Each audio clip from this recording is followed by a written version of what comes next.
Hey there guys, it's Klay here back with another video. Today I will read chapters 26 to 30 of What If Naruto Took Training Seriously. Information about the author of the story can be found in the video description. Anyways, I will now begin. Chapter 26. Start. A few weeks had passed since the massive attack on the village. An attack that Naruto had almost single-handedly stopped. He and Sasuke were now widely regarded by the village as heroes. Konohagakure was now under reconstruction, the village having taken massive amounts of damage during the battle.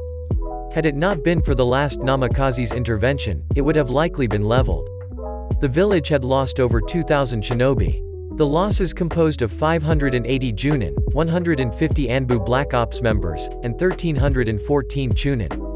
The village had luckily lost very few genin. Thanks to the quick actions of many brave shinobi, they had managed to evacuate most of the genin from the battleground. The newest development in the shinobi world, however, was not sitting right with the ninja of Konohagakure. Multiple foreign spies had witnessed the battle between the Akatsuki and Konohagakure, and they had seen the huge blow that had been struck against Konoha's military might. They had also bore witness to the rise of the second yellow flash. Word had spread quickly across the shinobi world. The news that another Konohagakure shinobi had learned the famed jutsu of the fourth Hokage was troubling to Kumo and Iwa. But the weakening blow dealt to Konoha by Pain was something the other nations could afford not to take advantage of. The borders of Konohagakure's minor allies had been tested time and again by the other nations since the Pain assault. Tensions between the three villages had risen to the point that Tsunagakure had publicly come forward and announced they were set in stone allies of Konohagakure, and would support them in any sort of conflict. Kumo and Iwa had quickly taken this as a threat, however, and had let their shinobi even farther off of the leash they had kept them on. With the leash loosened, borderlines blurred, and conflict quickly burned out of control. It seemed the shinobi world now sat on the possibility of another world war. "We need a new Hokage," said one of the elders to the daimyo. "No, Hatake was appointed by Tsunade to lead in her stead." "There's no need for this," Shikaku countered. "We need someone strong enough to show the world that our village is far from weak. We may go to war now. We cannot afford this," shouted the elder. "At the very least we should swear in Kakashi as the new Hokage. And when Tsunade wakes, what then?" countered the Nara. Before the elder could respond, the door to the meeting room was thrown open, shocking the daimyo. "Sorry it took me so long, Dad," spoke Nara Shikamaru. "It's fine, I trust you brought him?" "Yeah." When the younger Nara replied, a tall man stepped into the room. He was immediately recognized by everyone there, as they had all seen his skill in battle. "Commander Nara, sir." "Lord Daimyo, sir." The man greeted with a bow. "Thank you for coming," the eldest Nara replied before turning to the feudal lord. "Lord Daimyo, I trust you know who this is?" "Oh, yes I do. Quite the marvelous young man," the leader of Fire Country replied in a sing-song voice. "You've done incredible things. You even look so much like the other one, it's a wonder you're not a clone." "He looks like that for a reason, my lord. He is the son of the fourth Hokage, and the student of not only Hatake Kakashi, but also a student of Jiraiya of the Sannin." The Nara spoke. "Oh, is that so? Yes, he would do nicely. I believe that if you insist upon having a new Hokage, he should be it." "You broke an S-rank secret just now, Nara. You should be executed," shouted the female elder. "Ma'am, I knew of my father at the age of 15, long before now." "Your lordship, will you lend me your ear for a moment?" Naruto asked. "Oh yes, my boy, you may have them both. I am listening," the royalty responded. "All my life I have dreamt of the position of Hokage. It is my ultimate goal, and I intend to take the position." "Perfect. Then it's settled." Naruto quickly cut the feudal lord off. "However, now is not the time. I'm nowhere near experienced enough, and Tsunade will soon enough be capable again. In due time, I shall one day take the hat, but for now, I am one of Konohagakure's greatest battlefield assets. To remove that advantage is ridiculous. Our best show of force we can give right now, is to announce my real heritage to the village and the world. And if the village must go to war again, I will end it for us." The elders and the feudal lord stared at the blonde in astonishment. After a minute of silence, the male elder spoke. "Are you so arrogant as to think you can win a war on your own?" "Of course not. But I know I will be the deciding factor, as my father was before me." I won't lose. I've got something important to protect, and my will of fire burns hot. I will protect those I love, the village, and my country. Kakashi will do fine as a temporary placeholder for Lady Tsunade. I belong on the battlefield for now. I will take the high-rank missions that previously would have been taken on by those killed by pain. Between Commander Nara, his son, and myself, we'll hold down the military side of Konohagakure. You, the elders and your lordship, must attend to the political and diplomatic side of things alongside Kakashi. I ask you, Lord Daimyo, I know you were a friend to my father, so please leave this to me, and put your faith in Tsunade's recovery. The old leader thought aloud. Lord Daimyo, you can't seriously be considered. Enough elders. The man has spoken, and we will appease him. Let us put our faith in him, as we did once with his father.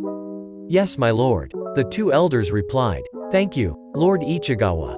You're welcome, my boy. Now please return to your duties, and do contact me sometime. I'd love to know more about his son. Of course. Naruto replied while he and Shikamaru bowed. Well, let us mark this meeting as complete. Tsunade will keep her place as Hokage, and Kakashi will hold the position temporarily in her stead. God, I'm tired, Naruto said, stepping into his new home. His parents' home had been destroyed in the attack, but the builders who had come from neighboring villages had found the original floor plans for it, and reconstructed it to the best of their ability. Specifically, it was Inari and Tazuna who had rebuilt his home. He couldn't have thanked them enough. He was happy he had sealed away the important pictures and notes he had found in the home originally. It had saved him from losing many of the important items the home had held. He was disappointed to see the sealing formula and the door itself to his father's pocket dimension had also been destroyed. He may never be able to reverse engineer the formula now. He figured, however, that this was an acceptable loss. Rika now lived with him, and he had turned 20 in the last week. He hadn't gone on many missions since the battle, but demand was building, and with tensions with Kumo and Iwa rising, he knew he'd be back in action soon. He had begun cooking a meal. He planned for Rika to be able to eat when she arrived home, as she had been working long hours helping out at the hospital. Unfortunately, his cooking was cut short when an Anbu arrived. It was fairly early in the morning, and the meeting hadn't taken all that long. Naruto, Kakashi has requested your presence. It's important. Alright, let me change and I'll be there. With this, the Anbu disappeared, leaving Naruto alone in his home. Damn, I wonder what's going on, he thought to himself. The blonde jotted down a quick note telling Rika what he was doing, and flashed to the tower.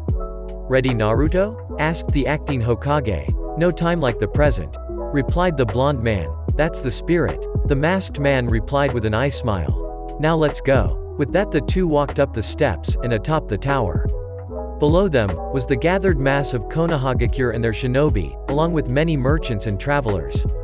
People of Konohagakure, it is time for an announcement long overdue.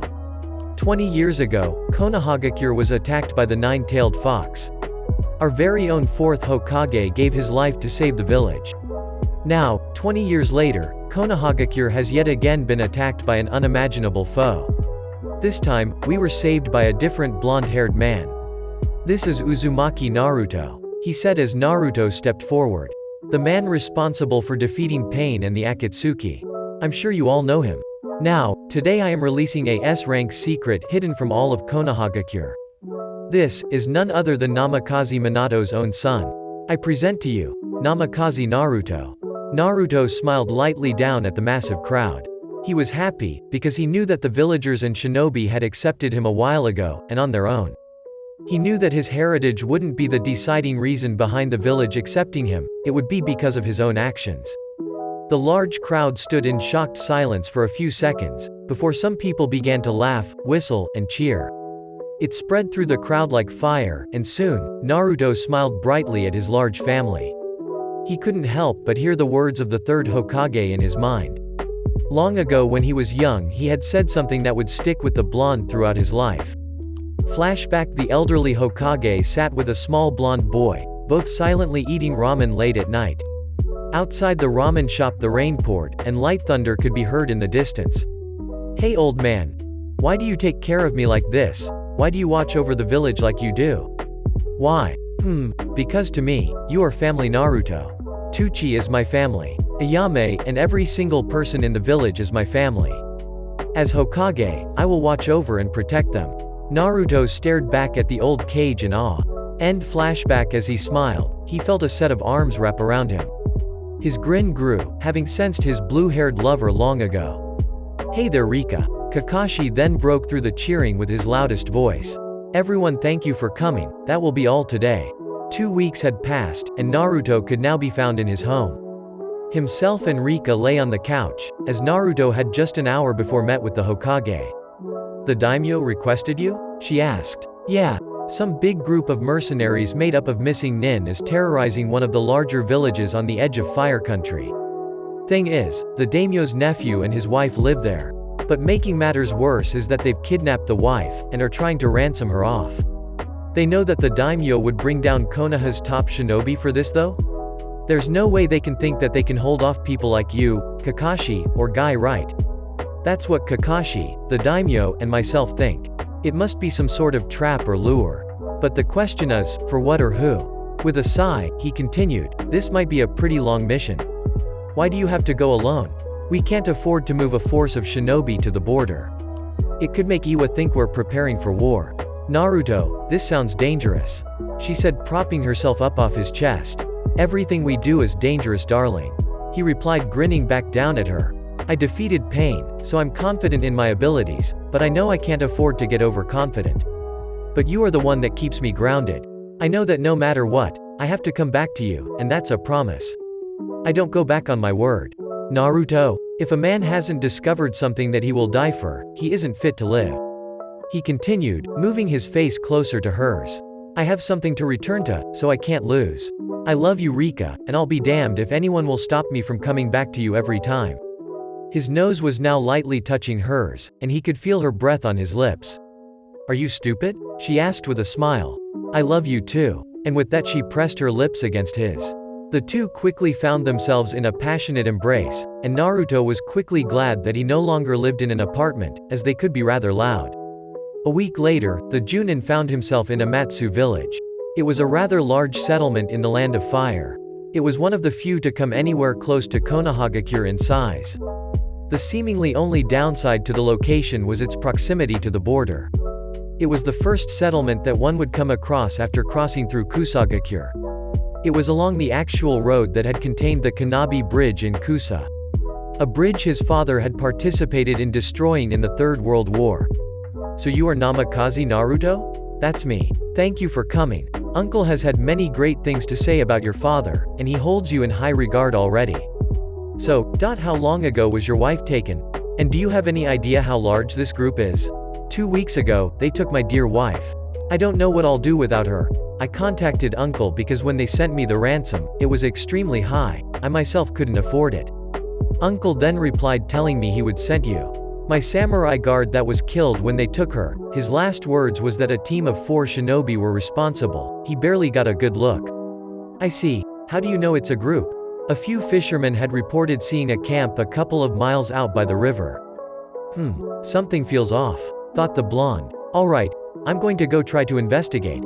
I'll be back by night." "Right. Good luck, Mr. Namikaze." 35 Junin. 15 Chunin. 10 Genin. Most are missing nin from Iwa and Kumo, just a few from Konoha and Suna. Naruto sat perched atop a tall tree overlooking the tiny clearing that the camp was set up in. I don't recognize any of them. Wait. That guy is Hashimaru.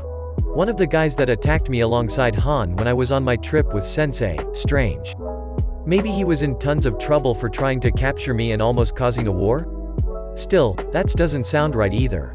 Oh well, I need to get back. With that the blonde quickly flashed away, appearing in the room he had been given to stay in. The last Namikaze would spend the next week scouting the enemy encampment, and gathering intel on each shinobi. "Alright, I have a plan, Naota," Naruto said. He sat across the table from the daimyo's nephew.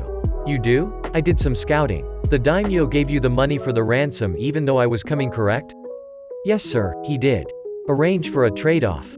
Money for the woman. Tell them they can pick the spot." "What? We're going to pay them?" "No, I'll mark the case with my jutsu formula. I'll make sure we don't lose the money nor your wife. Trust in me." "Why yes Mr. Namikaze. Thank you." A cool breeze blew over the stream in the middle of the clearing. On one side, stood over 30 shinobi, all of them were missing nin. Opposite of them stood Naoto and Naruto. The daimyo's nephew held a large case in his hands, filled with the money the enemy so desired. It had taken a whole 3 days for them to set up a meeting place to complete the exchange. "Alright, hand over the lady, and I'll give you the case," Naruto said with a commanding tone. "Hey, listen here, we've got the leverage right now, tree hugger. Fine, I'll give you the case first, but I'm warning you, don't test me." Yeah, give it here." A clone burst to life beside the blonde, and he passed the case to it. The clone took careful steps toward the enemy, the case outstretched in front of him. He then stood before the man holding the woman, and took hold of her with one hand, while passing the case off in the other. A light sound was made as the man beside them drew a kunai, and all hell broke loose. The Iwa nin swung the kunai at the clone, who ripped the woman away from the man holding onto her. He flashed away with her in hand, and appeared where his original had just stood. As some of the nin stared in awe at his speed, the original Naruto appeared with both feet on the case, and a firm grip on the handle. The nin were stunned as the man who had held the case fell dead, and Naruto appeared where he had been moments before. He quickly passed off the case, and formed 3 more shadow clones to escort the couple and the money back to their village. As the group made its retreat, Naruto turned his focus to the missing nin. "Tell you what, if you all surrender right now, no one else has to die." In truth, Naruto had expected either a full surrender, or an extremely violent response. He did get a violent response, but not in any form that he had expected. In a cruel and brutal flash of blades, all of the missing nin from Iwa turned on their allies. As the nin fell dead, Naruto's eyes widened as he felt over a platoon of chakra signatures enter his sensory range. The man took his fighting stance, and reached into his kunai pouch. His hand stopped as it gripped a kunai, his focus being ripped away to the 2 massive chakra signatures he felt enter the area. "Shit," he mumbled under his breath. "This isn't good." The missing nin from Iwa all stood staring him down with grins on their faces. The blonde now deduced that the missing nin status was a cover. Soon, the platoon of backup nin sent from Iwa arrived, and Naruto was struggling to come up with a strategy. The odds were overwhelming. A platoon he could handle, but back that up with 2 Jinchuriki, he wasn't so sure. To top it off, he couldn't run. They would level the village if he did. "How did you get through Kusa?" he asked with narrowed eyes. "It's simple really," said Roshi as he appeared on a tree branch. "We didn't," said Han as he sped into place behind Naruto. The massive tank of a man launched a brutal kick at the Konoha Junin. The blonde dodged the blow, and slammed his palm into the Jinchuriki's leg armor. The massive man spun backwards and quickly landed on his feet. His eyes narrowed as he faced down the blonde. "We went around. That means you either went through a Megacure, or through Takigakure." The blonde once again reached for his kunai pouch only to be quickly blitzed by Roshi. Lava hit where he had stood, and he was forced to dodge when the man brought a lava-covered fist mere inches from his face. The Jinchuriki of the 4 tails brought his leg around for a brutal impact, only to hit nothing but air. Naruto appeared beside Han and made to ram a newly palmed kunai into his neck. Just before he made contact, Han's body erupted with steam, protecting him by burning anything that it touched. Naruto leapt back, and palmed a second kunai in his offhand. Fuck, he never showed that before. The steam is working almost like Gaara's sand. The last namikaze flashed behind the massive Jinchuriki, to the mark he had placed on his leg, and landed a brutal spin kick to the man's neck. It cost him however, by burning his foot and ankle badly. He landed on his left foot, favoring his now wounded extremity. He was forced to move when Roshi launched multiple globs of lava at his position. Leaping back, he landed on his right foot, sending shocks of pain through his body. He threw both kunai he held behind him, knowing he needed an escape option. However, he was forced to use it immediately when Han Bull rushed him from the side. The blonde sped through hand seals, before flashing further back to his other kunai. As he landed he slammed his hand into the ground and completed his technique. Uzumaki Fuinjutsu, Turtle Shell Dome. A fairly large dome of chakra rose and surrounded him, giving him a defensive option that would allow him to gather himself. The enemy Jinchuriki stopped short of the dome, knowing full well that any Uzumaki Fuinjutsu could prove deadly to the opponent. They had been trying to keep Naruto from even drawing a kunai, but that was no longer an option. The blonde took the time the jutsu had bought him as an opportunity to litter the area within the dome with kunai. He looked up as he felt the dome shake, and was met with the sight of Roshi bombarding the dome with lava. He knew if he didn't act quickly the enemy could easily burn his way through the dome. He sensed his other kunai, and realized that it had been covered and melted away by lava. Damn, they're paying attention. Oi, are you trying to start a war? He yelled at the enemy. You're a fool boy, the war has already begun. What? This whole situation was created to keep you away from the front line. Naruto growled. If what this man was saying was the truth, then Konohagakure was now in all-out war. Shit. The blonde could see his barrier being stressed by the heat of the lava that now fully encased it. He knew that in the enemy's eyes he was trapped. But they must have either forgot or not noticed that he could place a marker without a kunai. He drew two of his blades and focused in on the mark he'd left on Han's leg, before flashing behind him. Showing his ability to be completely ambidextrous, he slammed a kunai into the back of the hulking Jinchuriki's thigh, while also throwing a kunai with pinpoint accuracy between the eyes of one of the Iwa shinobi on the sidelines. He immediately flashed to the thrown weapon, and palmed a kunai in one hand, while drawing four in the other. He struck out with his foot first, impacting the head of one of the shinobi with deadly force. Ignoring the pain that shot up his leg, he hurled the four other blades into the crowd. Appearing amongst them, he cut down the two nearest combatants before launching a knife into the air. He flashed to it, and in seconds formed a large Rasengan. He came down with force and slammed it into the ground around the crowd. As it burrowed, he tossed another kunai out into the forest before intentionally letting the Rasengan destabilize and implode. He flashed away, and watched the destruction and death he caused with a single move. Knowing he was capable of such things weighed on him in the back of his mind, but he didn't let it shake his focus. I can't flash back to the briefcase. I can't let a battle between Jinchuriki take place in a populated area. I might have to draw them away. This fucking leg is slowing me down. The blonde acted quickly and launched 6 kunai at Roshi. The enemy Jinchuriki smiled and simply melted them to nothing by spewing globs of lava to intercept each blade. So that's how it's gonna be. The Junin thought. Thanks for this, Sasuke. He mumbled with a smirk. He launched another set at the man and watched as he shot the lava to intercept them. Just as the lava was about to impact the blades, Naruto yanked hard on the ninja wire he had connected to 2 of them. The 2 blades veered from their original trajectory and ran into 2 of the others. The nudge sent them off course and they rocketed to each side of Roshi. As soon as the blades had ricocheted off one another, Naruto had formed 2 clones. Said doppelgangers flashed to the kunai and launched a hail of them at the lava-wielding ninja. Simultaneously they threw a set behind him. The original Naruto appeared at the kunai behind Roshi, and took a second to throw a handful of tri-prong at the now recovered Han. As soon as they left his hand, he leapt into the air. The 2 clones flashed close to Roshi, a Rasengan roaring to life in each one's hand. In a defensive move, the old man blasted superheated chakra from his body, courtesy of the 4 tails. Before the heat could disperse the clones, they both flashed away, appearing with their momentum carrying them forward and Rasengans bared. Han's eyes widened as he was blasted with a Rasengan on both sides of his body. The bulky Jinchuriki managed to live, however, by using his steam once again, and destroying the clones before they could do fatal damage. At Han's shout of pain, Roshi's attention was pulled away for a split second. It cost him dearly, when Naruto landed kunai first into his shoulder. Before he could counter, the blonde formed a large Rasengan, and proceeded to blast the old red-haired man's arm clean off. In defense of its host, the 4-tailed monkey took over the now unconscious man's body, and his chakra quickly began to emerge.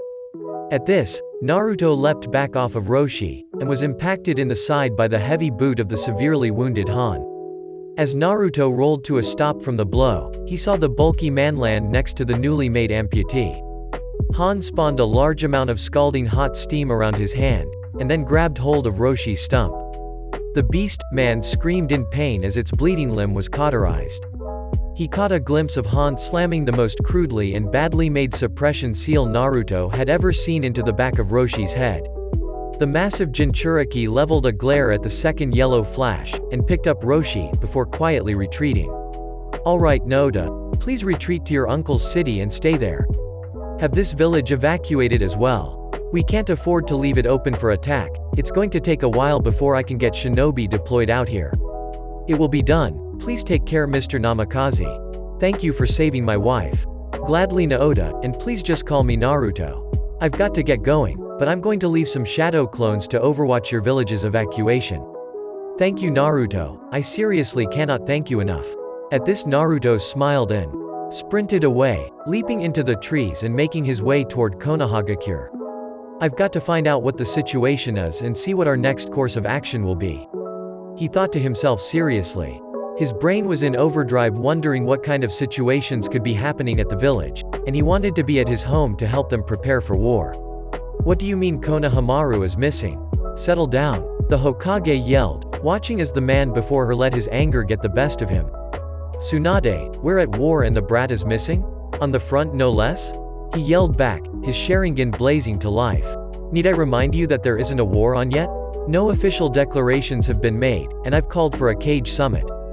Taki is a fucking battleground. Naruto will kill me if he knew that I just stood by and didn't search.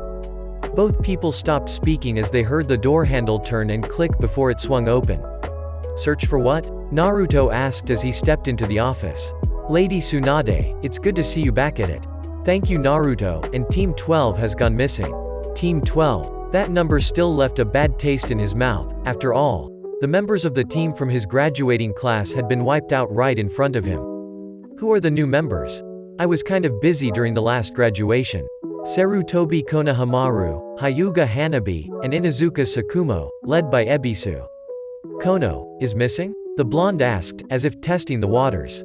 Yes, she answered simply. She did like the child, and was worried, but she currently needed to be in full Hokage mode. I see, we'll address that soon. I have to report. Yes? Naruto proceeded to explain the events that took place over the course of his week-and-a-half-long mission, and the speedy escalation that took place the day before. So you're telling me you killed over a platoon's worth of Iwa Nin, and took on 2 Jinchuriki to a standstill? Yes, ma'am. My god, you're just like Minato. She grumbled aloud. You didn't chase them down, correct? No, ma'am, they said the war was already on. I felt the need to come back immediately. Alongside that fact, I also would prefer not to battle 2 Jinchuriki without backup. Had Roshi been able to transform, I may have been put into a very bad spot.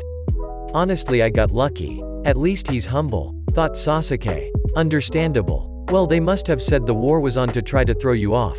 What has happened is Iwa launched a full invasion into Waterfall Country. Takigakure shinobi held them back, but were forced into retreat after their Jinchuriki was removed from the equation. Removed from the equation? He interrupted. She was beaten down by a few members of Onoki's family. They are known for their strong earth techniques, and they had plenty of shinobi to focus solely on her. Add to that the fact that she didn't nearly have mastery over her tailed beast, and she was eventually captured. Now anyway, if you'll let me finish. She asked with a raised eyebrow. Yes, ma'am. Taki Nin now hold a defensive line spanning a good chunk of Waterfall Country right at their border with us. I've called the 5-Cage Summit to try to get this resolved without a war, and get Iwa to pull their forces out of Taki. She said, the stress of the looming war obvious on her face. There's no way it's gonna work, Lady Hokage. Iwa isn't just gonna back down. The only reason we haven't gone straight to war over this, is because I'm hoping I can get Iwa to back down anyway. Takigakure is our ally, and I won't allow them to get beaten down like this. Now, the Cage Summit is in 2 weeks. You and Sasuke will be my bodyguards. You've made names for yourself and it will be a blatant show of force. If we have 2 weeks, then I request a mission to find Konohamaru. I'd like to know the details behind his disappearance as well. Naruto couldn't just leave the boy he saw as a brother out there to die. Alright, you have a week and a half. Find that silly brat and bring him back. He is Sarutobi Sensei's grandson after all, and I do like the kid. She finished with a sigh. Can I bring Sasuke? Naruto requested. Considering where you're going, yes you can. She said with a solemn look. Team 12 was undergoing an escort mission to Takigakure. Why did they need our nin to do the escort? He questioned, curious as to why genin would be needed to help Taki out. Taki has been on a downhill slide as a ninja village for a while now, and they had been running low on manpower. It's a shame this all happened, because they were just now really starting to recover from the last 2 wars, and things had been finally looking up for them. Now, when the invasion started, Ebisu managed to get a message out to us informing us of the situation. We sent a force to our border immediately, but Taki had been pushed back quickly. Their village fell in 2 days. Once our shinobi mobilized and set out, they were already pushed to the border. You will be going behind enemy lines to find a needle in a haystack. This will be highly dangerous, and there is a high chance Team 12 may have been killed already. I'm gonna go see Rika, get a shower, and we can head out tomorrow. That work for you, Sasuke? The Uchiha grunted in response. Also, I'd like a copy of Ebisu's report, ma'am. I'll have one delivered to you. Go see your girlfriend. Will do, ma'am. Chapter 26. End. Chapter 27. Start. The entire way back from his battle with the Jinchuriki from Iwa, Naruto had been trying to make a life-changing decision. After the shortest chat with his best friend, he decided he would do it. Flashback from literally 20 minutes before. Do you love her? Yes. Do you want to be with her forever? Yes. Then do it, you dipshit. Right, thanks Ski. End flashback. Honestly should have just wrote out the scene. It was early in the morning after his meeting with the Hokage, and Naruto was in a rush. His chat with Sasuke hadn't taken long, but he still didn't want to waste any time. The Junin sprinted across the rooftops, quickly making his way to the academy. Half of the kids in the classroom almost jumped when Naruto came bursting through the door. Iruka-sensei. What? God, Naruto. Settle down. What is so urgent? Whispers from the children could be heard through the room behind their conversation. Things like, wow, is that really Namikaze Naruto? And other things that would have made Iruka smile like, wait, he called him sensei. Did sensei teach Namikaze Naruto? Sensei, this is super important. I need you to take a quick break. Please. I'm super sorry to interrupt your class, but I need to talk to you for a bit. Alright Naruto, calm down. Let me go grab another sensei to watch after my class for today. Said Iruka. The man wasn't one to abandon his students, but one of his students desperately needed his help, and he wouldn't let him down. Soon Naruto and Iruka were walking down the street away from the academy, and towards the market side of Konoha. So what is this about? The teacher questioned. Iruka, I'm going to ask Rika to marry me. I know I'm only 20, but I'm sure of it. I love her dearly, and don't want to be with anyone else. I know how quickly a shinobi's life can end, and I don't want to have regrets. Naruto said with a huge grin. If you're absolutely sure, then I think you should go through with it. But you seem dead set on this, so I have to ask. What do you need me for? Iruka asked with a smile while rubbing the back of his neck. Well, it's a little off, but I need help finding the ring. I don't want to go alone, and you're my only family. He said with a smile at his teacher. Iruka looked almost shocked for a moment before smiling lightly at the blonde. This child, that had grown into an amazing young man, and an incredible ninja, was very much like a son to the older shinobi. Iruka was so very happy that the third Hokage had convinced him to teach Naruto. Lord Third. If you could see him now. They stumbled around some shops chatting and browsing. The two had a fun time looking for something they thought Rika would like. Eventually, a ring caught Naruto's eye. When he showed his mentor, he agreed as well, and now, Naruto was one step closer to having his very own family. Thank you so much for helping me with this, Iruka-sensei. You don't know how much it means to me. Of course Naruto, anytime. Iruka said, happy as always to help his student. Let's grab some ramen sensei. I'll pay, but after, I gotta go try and figure out how I'm gonna propose to her. The blonde said with a grin. Iruka chuckled before responding, we can brainstorm at the shop. As he finished, his face split with a grin of his own. Right. Come onnnnnnnnn. Rang the voice of the loud Namikaze as he dragged Rika out of their home by her hand. Naruto settled down. The brunette giggled. Where are you taking me? What could be so urgent? You'll find out. Just come on. He shouted with a large grin. Tell me, she said blankly but with a smile. You're so stubborn. Fine. He opened his mouth as if he was about to speak, but instead yanked her to him and wrapped his arms around her. Before she could even protest, the blonde flashed them to the top of the Hokage monument. This startled a few villagers who were on a viewing platform that looked off the mountain. They soon realized it was none other than the hero who had appeared, and they watched with quiet curiosity. Naruto. She smiled. Where have you taken me? As always, her voice was blank, but her face conveyed her feelings. We're atop the monument, no? You would be right, darling. It was dusk, and the village lights were a beautiful view. Naruto loved this spot, and knew Rika enjoyed it a lot as well. He looked out over the village before speaking.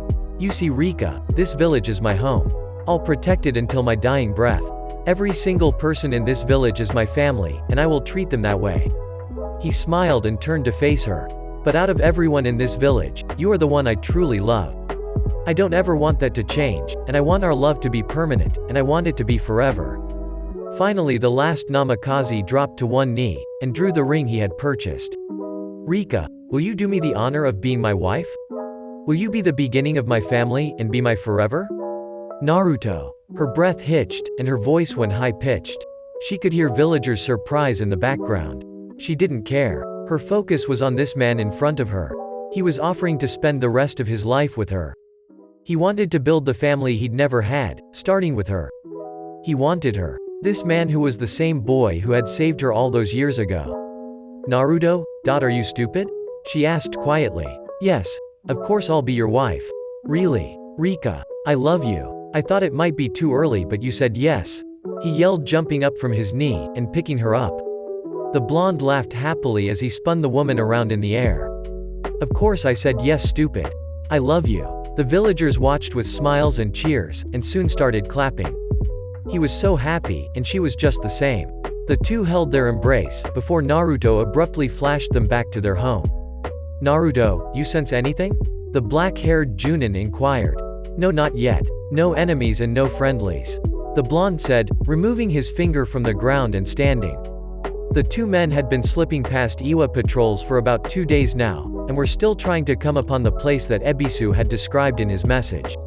Naruto could only hope the team had survived, especially considering the implications of a main branch Hyuga being stuck behind enemy lines. Dusk was now taking over the day, and the pair had just come upon a small goat farm. As they snuck up to the house, Sasuke peered through the window, and saw a family eating their dinner. Surprising they haven't evacuated," thought the Uchiha. The men were stopped when they hear a gasp and a whisper. "Shinobi." Instantly Naruto was behind the origin of the sound, blade to his throat. "I don't want to hurt you, old man, so please be quiet." The man shook slightly, but looked up at Sasuke's face. When the man saw the Konoha headband he smiled. He spoke softly under his breath to the pair. "Konohagakure Shinobi? I'm sure you're here for your missing team?" "Yes, we are. What do you know? We stayed behind as we refused to abandon our home, even with the invasion. Not soon after Iwa came through did we run into your team. They came in about 4 days ago, and were tired and beat up. We gave them food and a night's rest before we sent them off to a separate farm.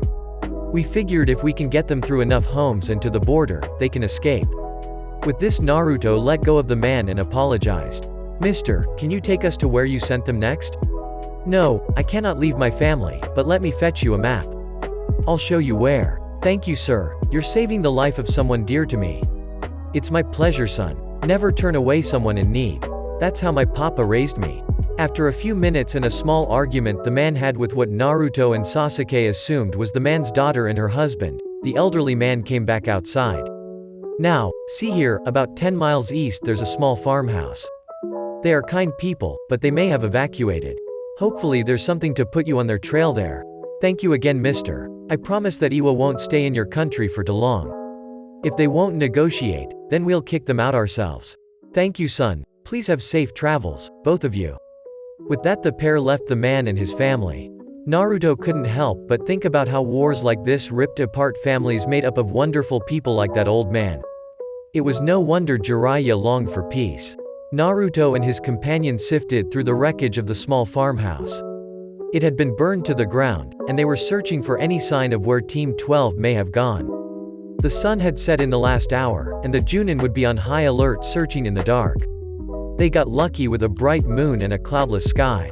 "There's plenty of sign that points to them heading farther east," reported the Uchiha. "Ah, good. At least we can go after them. There's signs of a battle. Lots of earth torn up from earth-style jutsu. I'd assume that's the Iwa Nin. Tons of kunai and shuriken on the ground as well. Some of it's damp. I'm pretty sure Ebisu is the only one who can use water style on the team." Naruto said, observing the battle damage. "Who do you think burned the house down?" The black-haired Junin questioned the blonde. He asked more out of curiosity than concern. Either Ebisu or Konohamaru. Kono knows the burning ash jutsu, and probably more. Naruto replied, betting on the goofy Sarutobi. I see. Sasuke replied, betting on Konohamaru then. Yeah. Well, let's follow this trail. It's only about a day or two old, but it looks like a chase happened. Naruto said, standing from his crouched position over some kunai embedded in the ground, and some scuffed marks leading into the forest. Right. That time frame fits with what the old man said. Hopefully we can catch up to them in time. The Uchiha replied, following after the blonde. With this the two Junin set off on the trail. They slowly investigated, stopping to pull kunai from trees as they went, trying to see if they could identify if some of them had been made in Konohagakure. The two Junin stopped as they came upon a clearing about 6 miles from the burned farm. They stopped here, maybe to rest? Naruto guessed, seeing signs of the group stopping. Some ration wrappers here and there, and some kunai on the ground. No. Sasuke replied, walking toward the base of one of the larger trees. Someone is wounded. They changed bandages here. Shit. Hopefully they're still alive. The Junin said, slight worry for the team creeping into his mind. Looks like they got cornered here though. Had to fight their way out. Look at those burn marks on the ground and in the trees. Sasuke said, examining one of the marks closely, feeling the charred wood with his hand. Indeed, but they made it out. There's plenty of signs they used explosive tags to help them set the enemy back. The blonde replied as he pointed up, where the tops of some of the trees had been blown clean off in a fashion that closely resembled the controlled explosion of paper bombs. That is true. Well, let's keep going. Sasuke said, as he leapt back into the trees. The pair made steady progress following the trail, moving quickly but being thorough nonetheless. They came across 2 more places the team must have stopped and changed the bandages of the wounded member. They were running out of bandages, evident by the fact that Konohamaru's scarf was now discarded on the ground and covered in blood. Soon, there was yet another break in the trees. This time however, they were greeted with a different sight. Before the two Junin was a large mine opening. Fuck. I hope to God they didn't let Iwa-nin drive them underground. That's a death sentence. Naruto said, a small bit of frustration in his voice. Agreed. Let's have a look, shall we? The other man said. The pair made their way into the mine, but found the entrance blocked off from a cave in not too far in. But it wasn't what they found there that worried them, but who? Ebisu. At Naruto's shout, the eyes of a man close to death opened. Masters Uchiha and Namikaze, it's good to. He cut off as he burst into a fit of coughs. Hold on Ebisu, I can get you to a medic quick. The Junin cut off the blonde with a struggled word. No. He coughed again, blood coming up this time. The man looked beat up, but had tons of internal bleeding. The massive hole in his leg wasn't helping anything either. Blunt force trauma was an Iwa specialty, unless they pierced you with a spear of earth. I'm already too far gone. I've been lying here for a few hours. I'm bleeding internally, and I've drained my chakra far enough that I cannot recover. Listen. Naruto, Konohamaru, and the others, they managed to escape. Please go after my students. The man was again cut off by a fit of coughs. I do not want them to die here. I did my best to keep them safe, but there were too many of them. I sent the children on a straight shot back to Fire Country. It's alright Ebisu. You did well. We'll find the brats, and I'll get them home safe. Now save your breath, it's gonna be alright. I'll have a shadow clone get you back. Thank you, Naruto. I think that I'll rest now. With that, the man who had given his all to protect his students died. Damn it, the blonde said, punching the wall of the mine shaft. Naruto, we need to get a move on. If the kids are out there alone, they don't have long. Sasuke said. Right. The blonde replied, forming 3 shadow clones. They would stay behind to seal away the deceased Junin's body and bring it back to Konohagakure for a proper burial. With this, the Junin took off at an even faster pace, intent on catching up to the children. They hauled ass in the direction that Ebisu had sent the team. Naruto hoped he could make it in time, and was almost tempted to start flashing his way forward. He knew that would be a waste of chakra, and he needed to still be cautious of an ambush. We'll find them Naruto. Sasuke stated in a calm tone. I know. Thanks buddy. The blonde gave a slight smile in return as he spoke. About half an hour later, the Junin could still be found leaping through the trees. They came to a halt when they heard a loud bang and watched as smoke plumed from the trees about 4 miles in front of them. The two cast a quick glance at one another before using the body flicker to double their speed. Upon arrival, the pair were greeted with the sight of Konohamaru standing defensively over his teammates.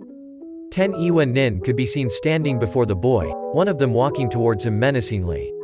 Another 10 sat hidden around the small clearing in the trees, no doubt making sure there was no escape. Time to die, brat, just like your sensei. Then we're going to take your little girlfriend, and bring a whole new bloodline to Iwa. At this, Hanabi recoiled in fear. Naruto and Sasuke couldn't blame her for being scared. Encountering this many high-level enemy nin while still a genin would nearly break even the hardest of fresh genin. Then finally, we'll gut your dog boyfriend as well. With a quick nod to his partner, Naruto made his move. The 10 nin in the clearing suddenly found themselves surrounded and intermixed with over a dozen tri-pronged kunai. The man closest to the young Sarutobi was the first to notice. What the fu? He was cut off as one of Naruto's kunai cut clean through his throat, and blood spurted out onto the blonde and some got on the genin. The young boy's eyes widened at his role model's sudden appearance and intervention. Naruto flashed out of existence and reappeared behind 2 more of the Iwa nin. Without hesitation he buried kunai into the back of their skulls. At the same moment, a shrieking sound ripped through the air, one reminiscent of the chirping of birds. Lightning screamed through the treetops, bursting holes through the chests of half the nin up high.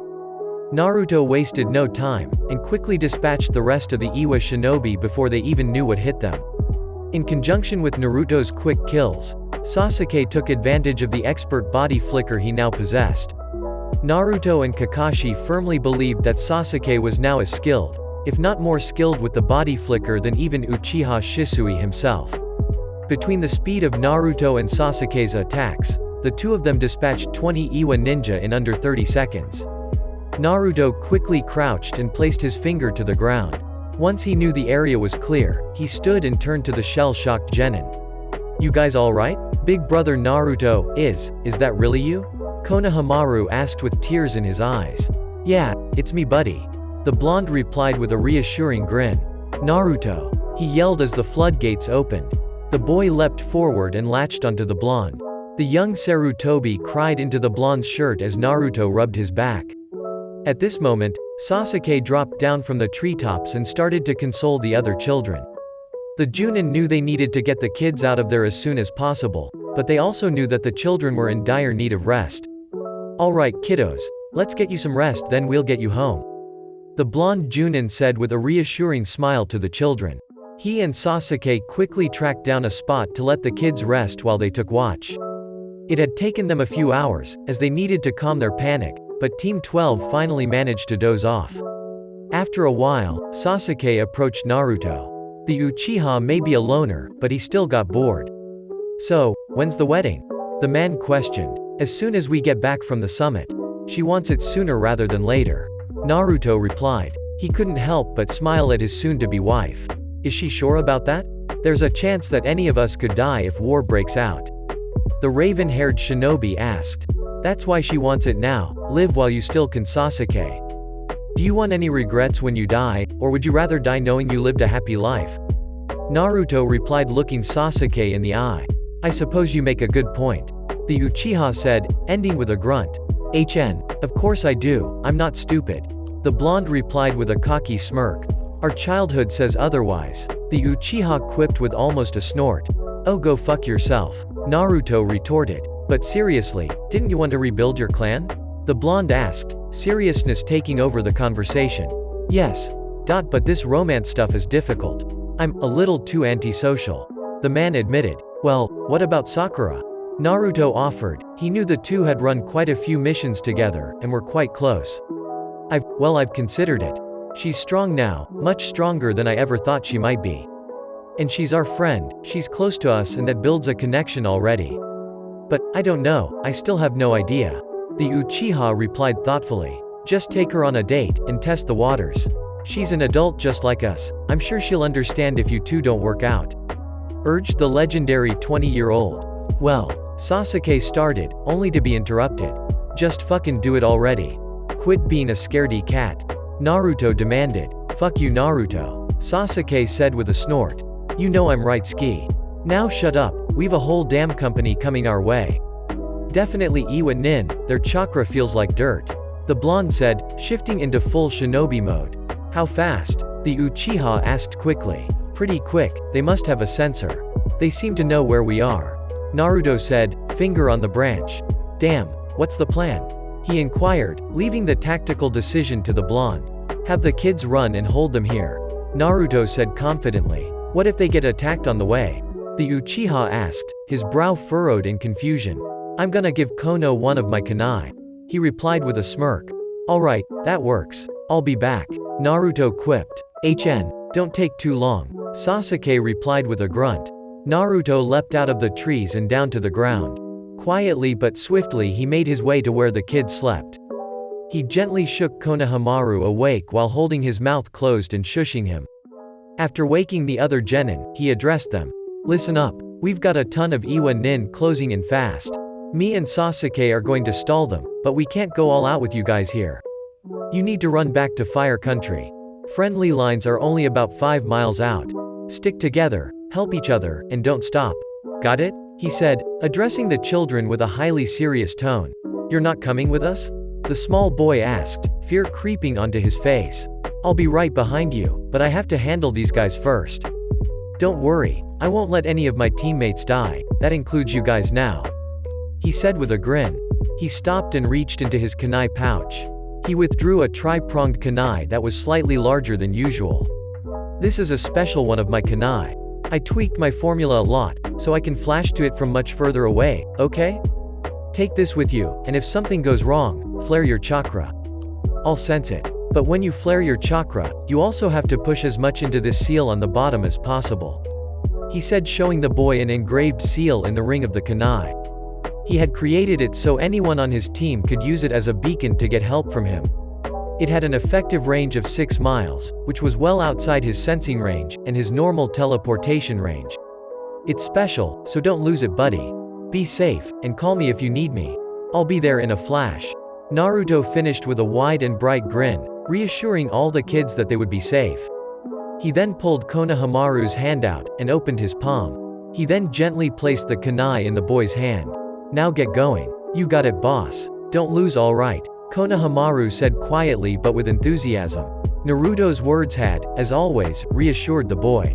He stuck out his fist to the older shinobi. The blonde bumped his fist off of the young Sarutobi's and replied, I never do.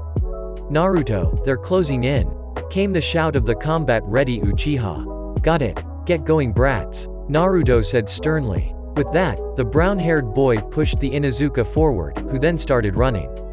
Seeing Hanabi, who even though she was no longer scared was still unmoving, Konohamaru grabbed her hand and took off with her into the trees. Sasuke, I never did ask. Did Tsunade do the transplant? Naruto questioned. Yeah, she did. Why? A look of curiosity on his face. Just wanted to know if we can count on that Susanoo and Black Fire of yours. The blonde said, his brain was running through many battle scenarios. Obviously, but I doubt we'll need it. Between the two of us, we'll mop these rock biters up quick. The Uchiha said with confidence. Don't be so hasty. Naruto cautioned. You're no fun, Namikaze. The man quipped in return. Shut up, and don't hold back. Naruto said, with a light smile. As they bickered, a squad of Iwa Nin landed before them. Naruto could sense the rest of their company spread out through the trees. Turn back, and let us be on our way, there is no need for any bloodshed today. Fuck you, Namikaze. Your pops killed tons of our shinobi, we're gonna kill you for it. You do realize he has the same skills as his father? He can just do exactly what his father did and slaughter you. Sasuke said, internally stunned by the arrogance of the Iwa Nin. The last Uchiha too, huh? We heard there was a Hyuga, but to have a chance to grab up the Sharingan too? That's just icing on the cake. With this, the Iwa Nin drew their blades, and the slaughter began. The company was made of mostly Chunin, but the squad before them were all Junin. Sasuke's eyes quickly changed, and he set the squad ablaze with the black flames of Amaterasu. Seeing their comrades die, the rest jumped into the fight. The flashing then started, and men and women began falling dead. Sasuke proved capable yet again with his body flicker, and over the course of about 6 minutes the entire company was dead, save for one last squad. They had managed to actually stay alive and fighting with the pair. The squad was made up of some of the best Anbu Iwa had ever produced. Sasuke was forced to sidestep as a massive fist of stone impacted the ground he had occupied. With a quick body flicker, he finally made his way behind the attacker and ran him through with his sword. He was caught off guard when a spear of earth skewered his target straight through and managed to stab into his own shoulder. Wrenching himself free, he rolled away as a shower of kickball-sized stones rocketed into the ground he had landed on. Meanwhile, Naruto flashed away as another hole opened in the earth, pulling everything above it in and quickly snapping shut with force. It was quite the annoying jutsu, though he supposed they could say that about his own as well. The enemy was removing his kunai from the battlefield in large numbers. He had plenty more at home, but he had neglected to bring his scroll along this time. Luckily, he did have a backup set in a storage seal on the inside of his pouch at all times. A large explosion went off that sent Naruto hurling into the air. The blonde quickly flashed away to regain sense of his surroundings, and at the same time, Sasuke joined him. "What just happened?" asked the Sharingan wielder. He'd heard the loud explosion, but hadn't seen the cause. "I dunno, the explosion came out of nowhere. Did you get any?" "Just one. 3 left then." 2 Iwa nin dropped down on each side of them, before one dropped down in the middle. The man wore a brown kasa, and had a large box strapped to his back. "I am Dojuro, part of Iwagakure's blast battalion. They sent these 2 boys with me to fish out the Konoha scum that were hiding in our new addition. This land belongs to Taki, not Iwa. We took it, so it's ours. You tree huggers aren't gonna stop us.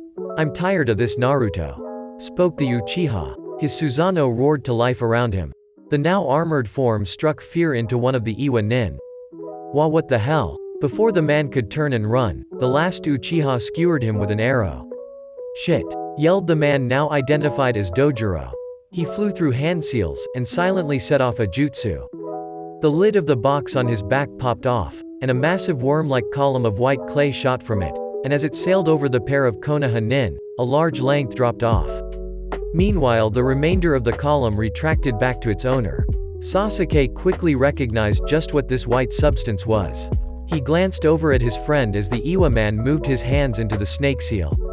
Sasuke's eyes widened as he saw that Naruto's full focus was on the last nin they faced, and the blonde was far too oblivious to the danger that had just reached them. "Naruto! Teleport!" he screamed. The blonde finished parrying his attacker, and slid his blade across the man's throat. The spiky-haired man then spun around to face his friend. "Wah? Oh fuck." The Junin was cut off when the explosive went off. It tore apart the entire clearing as the Iwa nin surrounded himself with a protective dome of stone. Everything in a half-mile radius was blown away, and most of it incinerated. "Naruto!" yelled the Uchiha, uncaring as the armor of his Susanoo was ripped away by the might of the explosion. This left Sasuke standing alone in a crater, covered in the skeleton of his Susanoo. It had all happened in under 5 seconds. "Naruto?" the Uchiha asked, disbelief in his voice. He glanced around and saw the final Iwa nin had made a hasty retreat during the blast. "Naruto, don't fuck with me," he spoke aloud. A quiet noise was heard and a flash of yellow light went off next to the last Uchiha. He spun around and saw his best friend. He was far from relieved when he saw his companion. The blonde's flak jacket had been shredded. His chest, arms, and legs were covered in burns, cuts, and shrapnel. Blood poured from a large wound on his leg.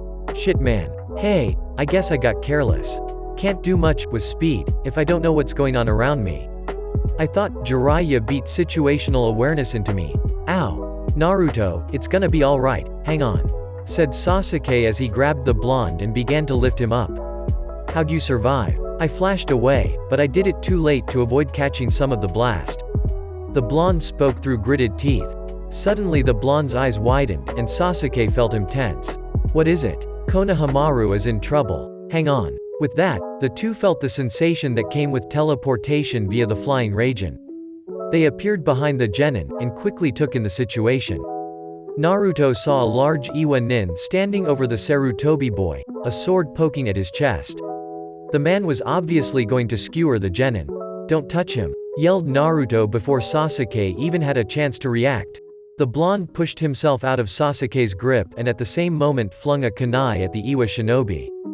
The man turned and managed to tilt his head slightly to the side and dodge the blade. The enemy grinned maniacally at the blonde and said, "Too late." As the kunai passed by his skull. With this, Naruto returned a smirk of his own, and simply replied with, "Never."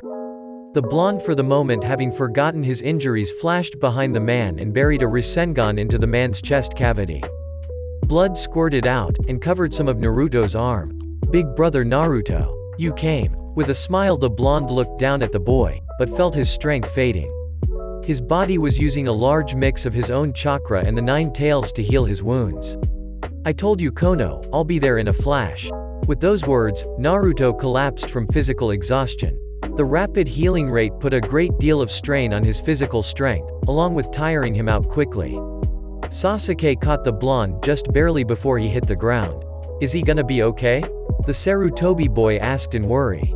"The idiot? Yeah, he'll be fine," Sasuke said with a light chuckle. "Oh good, I was worried. Alright, let's get out of here."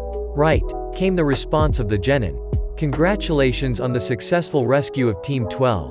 The Hokage said, addressing the Junin. She soon turned her gaze to the 3 genin. "I'm sorry for your loss, but I'm going to need you to recount the events of your mission." Sakumo's gaze turned to the floor, and Hanabi still looked slightly shell-shocked.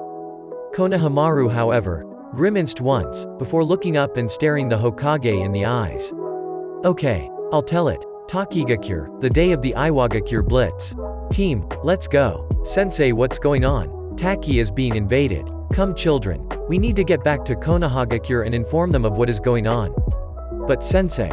Konohamaru was cut off by the extremely stern and heavy voice of Ebisu. "Konohamaru. No more questions. You will do what I say, when I say it. That goes for all of you. If you don't, I have no doubt the Iwa shinobi will wipe us out. Do you understand?" He got a single reply from all 3 genin at once. "Yes sensei." "Good, now let's move." After some time of rest, and a lot of stealth evasion of enemy patrols, the team had found themselves at the old man's home. He gave them food, and let them get a night's rest before sending them on their way to the next farm. Team 12 sat resting in the second farm. They had arrived at the farmhouse to find it abandoned. They made use of the home as a quick shelter for the night. Unbeknownst to the Konohagakure shinobi, a decently sized squad of Iwa nin had caught their scent just before they had found the farmhouse. Night settled over the farm, and Sakumo sat outside on lookout duty. The Inuzuka boy and his dog Kaoru had taken first watch, and were unaware of the nearby threat. Upon noticing the Inuzuka and his dog, the Iwa nin took extensive measures to hide their scent. Finally, after some more observation, the nin made their move. One launched from the trees at the boy, and only thanks to his enhanced hearing was he able to stop the attack. The boy stared the Iwa nin in the eyes as they locked blades. As they did, the dog let out loud barks, alerting the shinobi in the house. The Konoha nin were outside in seconds, and a fight broke out quickly. Ebisu launched off water jutsu, trying to attack and counter the Iwa nin. The earth ripped apart and reshaped around the team, Iwa ninja showing their aptitude for earth jutsu as always. Meanwhile, the genin exchanged kunai and shuriken with some of the other Iwa nin, the young ninja barely holding up against the enemy. Suddenly, Ebisu's voice broke through the silence. "You 3, get inside." With that, Ebisu strained himself to fire off a massive version of the water wall jutsu. The river near the farmhouse and the massive amount of groundwater in the area were the only things even making this possible. At the same time, Konohamaru and Hanabi had made it in the house, but Sakumo had just started for the door. An enemy nin, seeing an opening on the Inuzuka boy, sped through hand seals. The Iwa nin let off his jutsu, and a spear of earth rocketed at the boy. At the last second, Ebisu appeared, and tackled the boy through a window. The spear of earth rammed through the man's thigh, but the earth broke away without stopping their momentum. Ebisu rolled through the window, boy and dog in hand, and was greeted with Konohamaru and Hanabi. The man quickly bandaged his wound, before he motioned for the team to follow him. As they made their way to the front of the farmhouse, 3 Iwa nin came busting through the windows in the back. A quick-thinking Konohamaru filled the house with ash, and as Ebisu ripped the boy from the home, he ignited it with his teeth. The resulting fireball blew the house apart, and roasted the Iwa shinobi. This all took place over the course of a minute. Ebisu's team rushed into the tree line and made a run for it. About 6 miles into the forest, they stopped to change Ebisu's bandages. Hanabi helped their sensei rewrap his leg, and the boys set up some explosive tags in the trees. They were soon attacked again by Iwa Shinobi, and Konohamaru once again managed to hold them back by using his ash as a trap. The team took to the trees again, and the boys set off the explosive tags as the enemy made to follow them. They blazed their own trail through the forest, stopping to bandage their sensei's still bleeding wound twice more. Konohamaru was worried, as they had just used up their last bandage. Soon they were forced to make a third stop. Ebisu was losing quite a lot of blood, and it was starting to affect him. Konohamaru removed his scarf, and used it to replace the blood-soaked bandages on his teacher's leg. Continuing on, the group finally came to a break in the trees. Here, they were greeted with the sight of a mine, and they could tell the Iwa nin were close. Ebisu, thinking quickly, formed 3 shadow clones, and had them transform into the children. This used up quite a lot of his chakra, and Ebisu found himself close to his limit. Add on the blood loss, and things weren't looking good. The sensei turned to his students, and crouched down in front of Konohamaru. He looked at his student in the eye and smiled. "I was happy to be a sensei to all of you.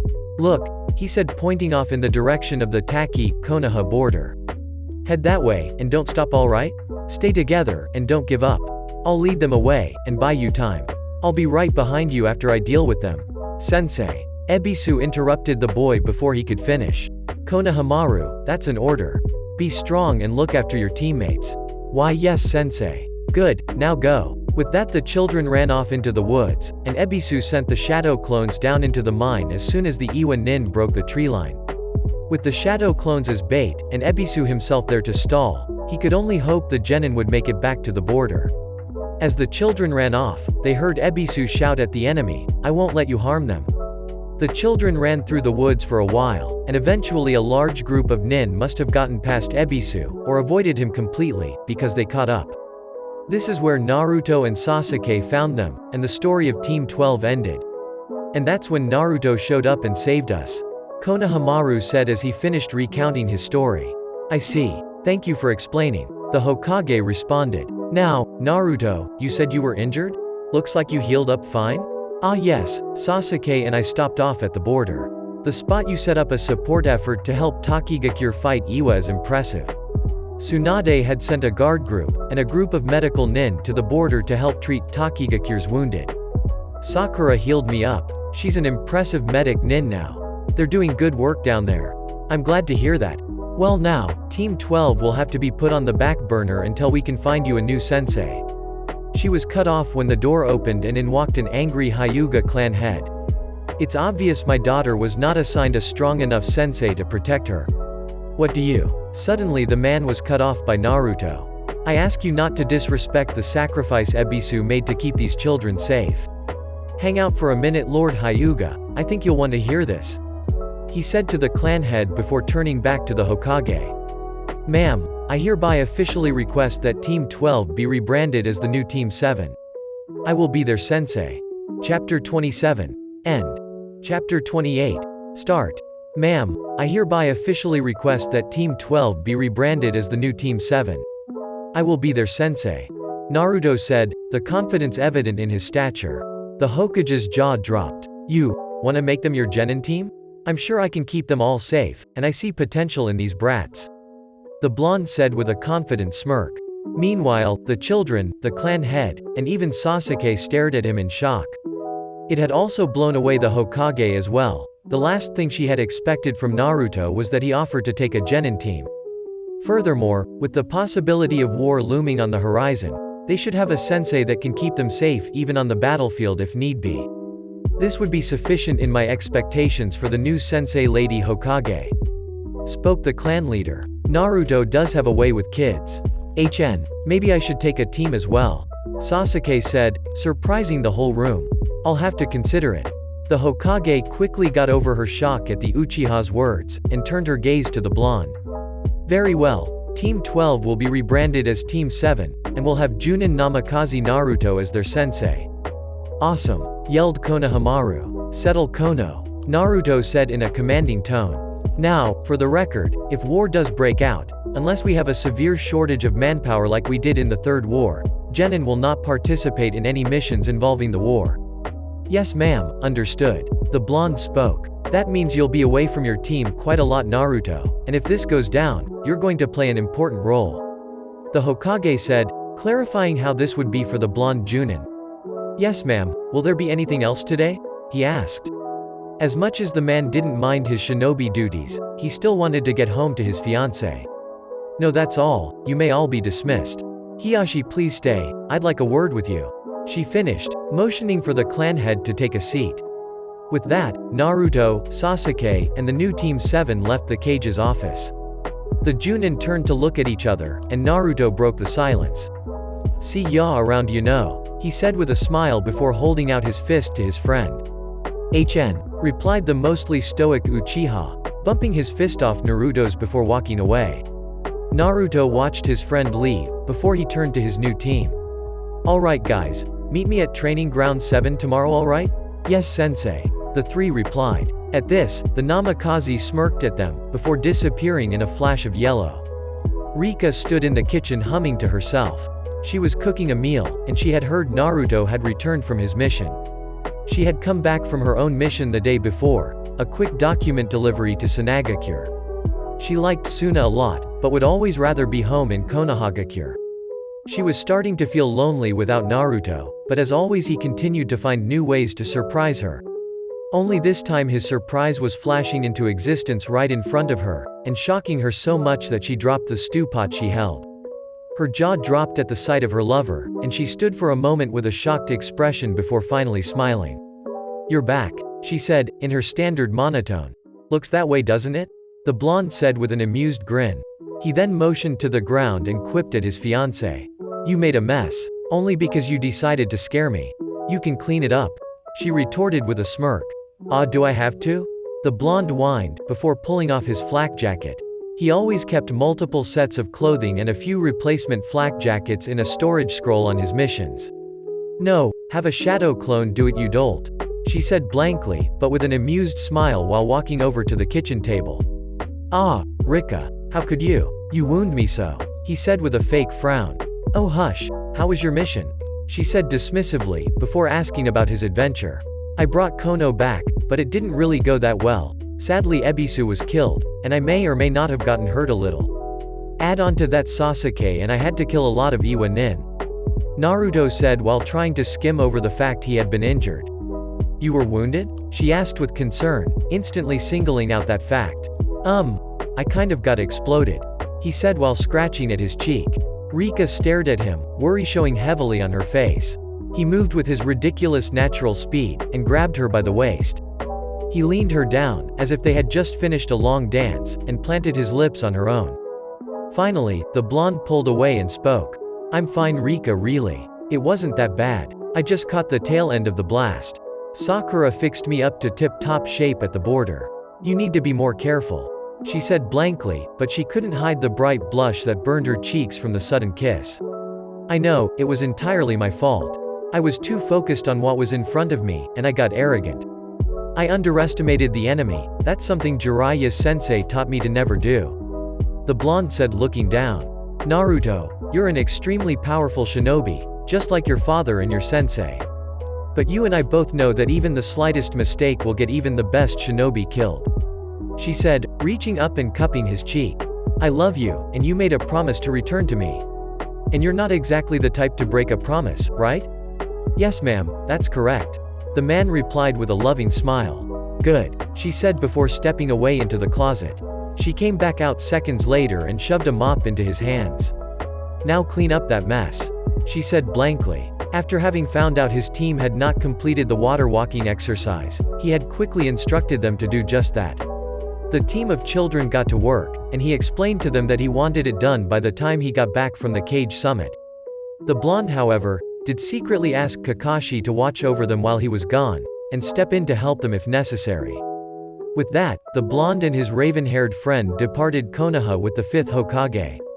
They soon begin their journey to the Land of Iron. The samurai there had agreed to host it, as it was a neutral country, and the samurai had no interest in fighting in shinobi wars.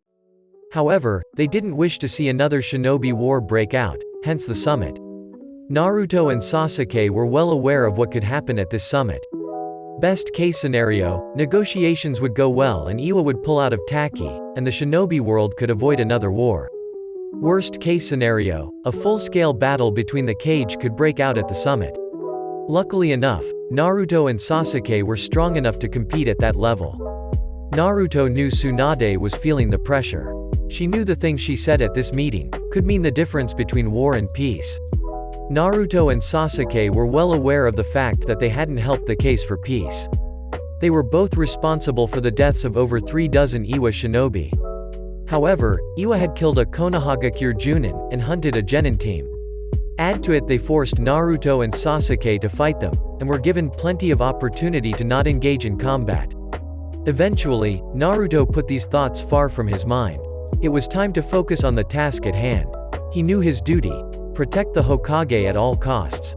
He wasn't that worried however. An Uchiha, a Senju, and an Uzumaki who was the son of one of the most legendary kage to ever live, was nothing to scoff at. They all entered the room, everyone tense.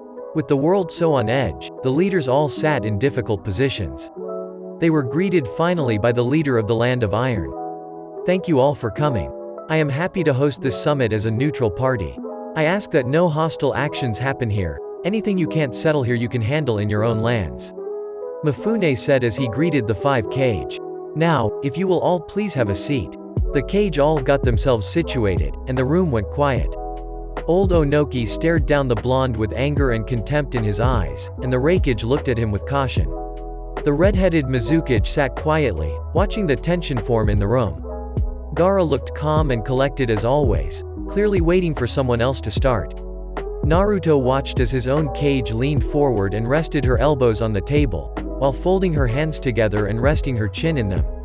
Mifune broke the silence finally. Lady Hokage, maybe you should start, considering you called this summit. Yes, thank you Mifune. I'm sure you all already know why I've called you all here. Iwa has invaded our ally Takigakure. In an effort to avoid another war, I've called you here to attempt to negotiate your immediate withdrawal from Waterfall Country. She said, staring down Onoki with intensity. The old man unexpectedly leapt forward in his seat and shoved a finger out at Naruto. You dare to come to the negotiation table with that man in tow? Yes I do. Naruto is extremely skilled, and I saw no reason not to bring him along. She said with a glare. He and his father have slaughtered my nin. I should kill him here. The man yelled in anger. Sasuke had to force himself to hold back a snort at the words of the kage. Are you threatening me Onoki? She asked with a serious tone. He killed my nin. Each word was accented by the man's fist impacting the table. And your nin killed one of mine. Add to that they hunted a genin team relentlessly through Takigakure. Genin, not chunin or junin, fresh genin. She said, countering the old man's argument. What reason do I have to pull out of Taki? He said, sitting back and crossing his arms like an angry child. Preventing another war. Taki is our ally, and we will back them in any conflict. I simply came here to give you the opportunity to spare the world from another war. Is it true that you've invaded Takigakure unprovoked? Questioned Mifune. I too, would like to know if this is true. Spoke up the Mizukage, taking an interest in the situation. Taki shinobi had been crossing into our borders repeatedly, and had been skirmishing with our ninja. I simply took action. You stomped your way in thinking Konoha didn't have the might to retaliate. Tsunade said with a raised voice. This man was starting to piss her off. I find it hard to believe a minor nation would attempt to anger one of the big 5 out of nowhere. Can you prove this? Inquired the other female kage. Other than eyewitnesses, I cannot. The elder man replied. Kumo is inclined to believe Onoki's claims.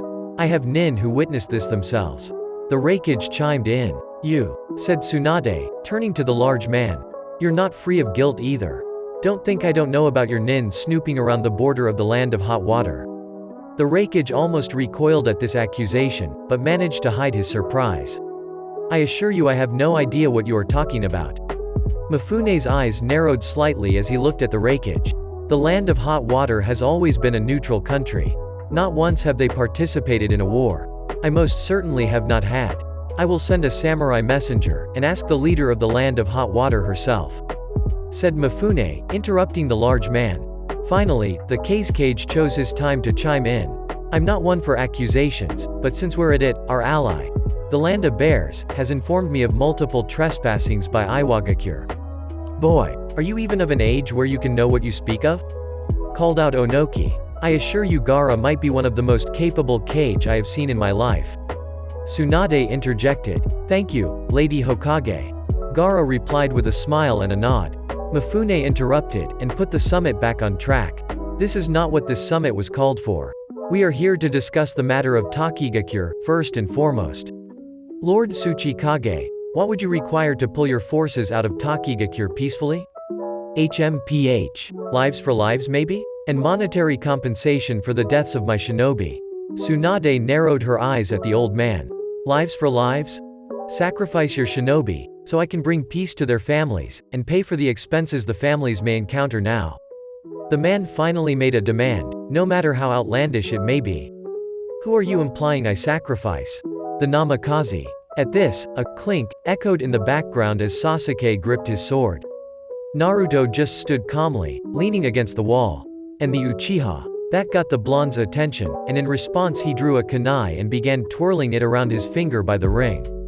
Excuse me? The Hokage asked. She couldn't believe the nerve of this man. I would be happy to talk terms with the monetary situation if it could possibly avoid a war, but you're demanding the deaths of two of my most talented shinobi? Indeed I am, they are single-handedly responsible for the deaths of my shinobi. No other Konoha nin has made any aggressive acts towards Iwa but these two. Tsunade had had enough. She stood from her seat, and the entire room went tense. She waved a single hand, and Naruto and Sasuke walked up to her sides. Onoki, remove your forces from Taki, or I will remove them myself. You've come here with an obvious agenda, and I won't stand for the outlandish demands.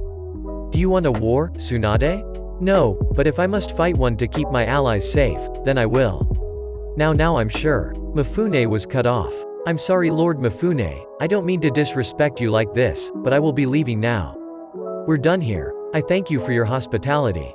Tsunade spoke. The raikage broke the table they sat at in anger, but before he could speak he was interrupted by the blade of Mifune's sword in his face.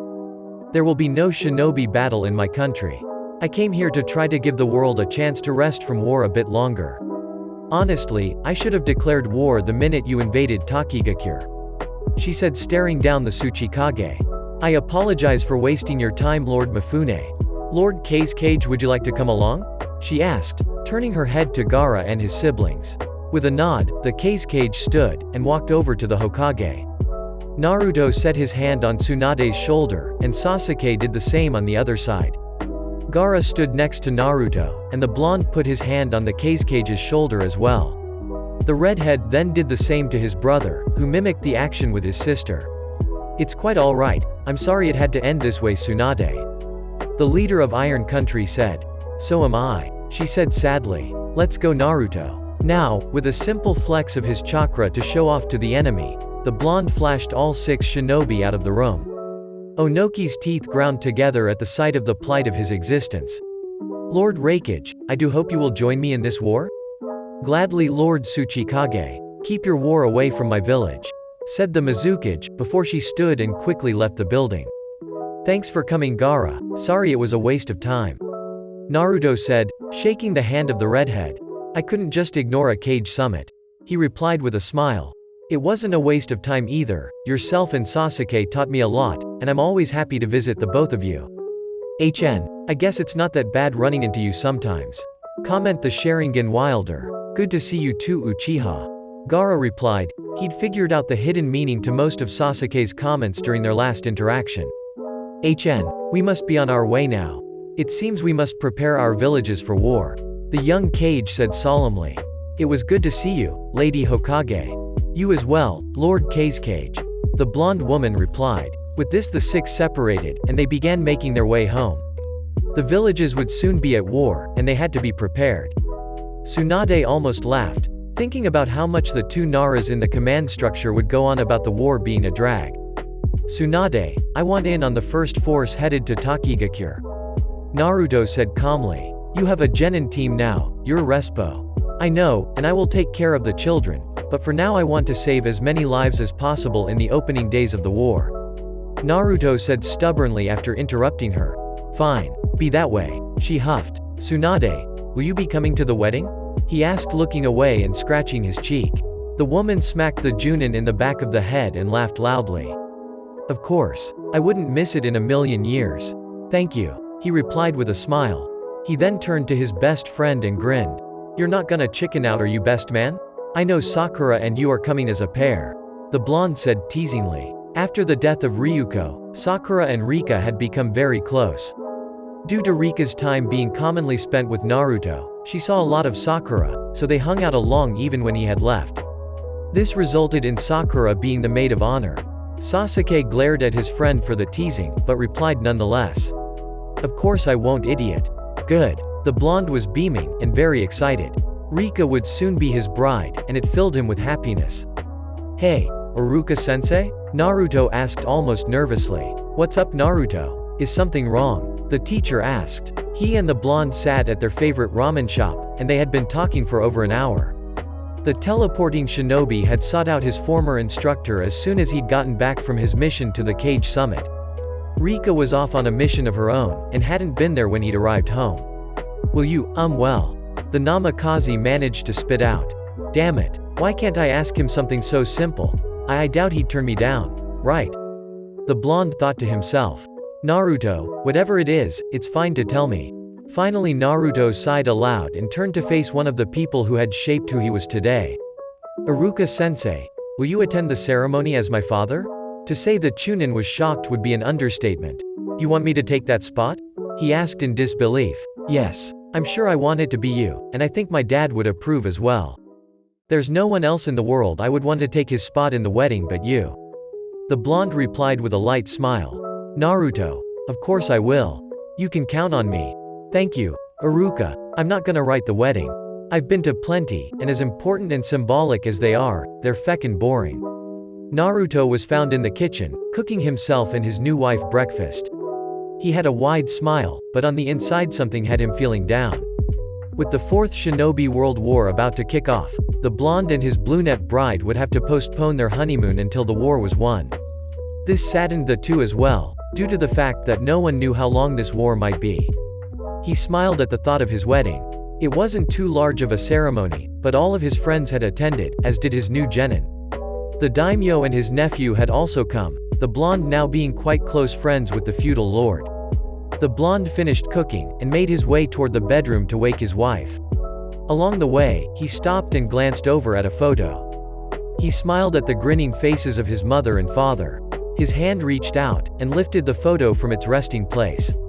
Mom, Dad, I found a wonderful woman, and I've made her my wife. I have a family of my own now. I hope you are proud of me. Thank you for giving me this life. I'll protect my family and my village at all costs. The blonde felt his heart clench at the absence of his parents, but smiled nonetheless. The Junin placed the photo back down, and entered his bedroom. There he observed the beautiful sleeping form of Namikaze Rika. His smile grew wider at the sight of her, and he moved to the bed. He leaned down, and kissed her, stirring the woman from her sleep. Naruto? She asked sleepily. That's me. Come on now, it's time to wake up. I made breakfast. With a groan, the beautiful female cracked open an eye to look at her husband.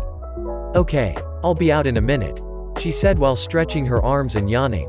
Alright, don't take too long though or it will get cold, he said. The blonde started to walk out of the bedroom, only to be stopped by her words as he reached the doorway. I love you, Naruto, the brunette said groggily. And I love you, Rika, came his reply, followed by a light chuckle. A few minutes later, Naruto was greeted with a wonderful sight.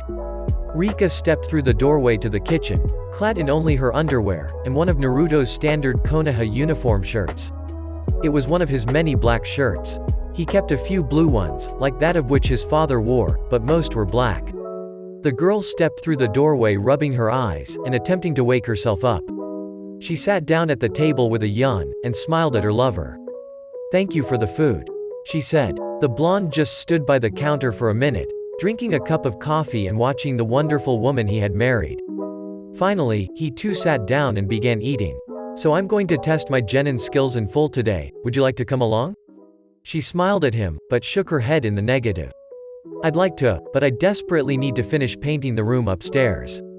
I've put it off for much too long after starting it. With the war beginning soon, I probably won't have any time to do so. Ah yes, I forgot you started that. I haven't been upstairs in a while, but I suppose I spend most of my time in our bedroom, my study, or the kitchen, and that's all downstairs. What color did you decide on again? The blonde asked, attempting to remember on his own. Gray, she said blankly. Ah, I remember now. From the one wall you did finish, I remember that it looked pretty good. He replied with a smile. She grinned back at him before replying.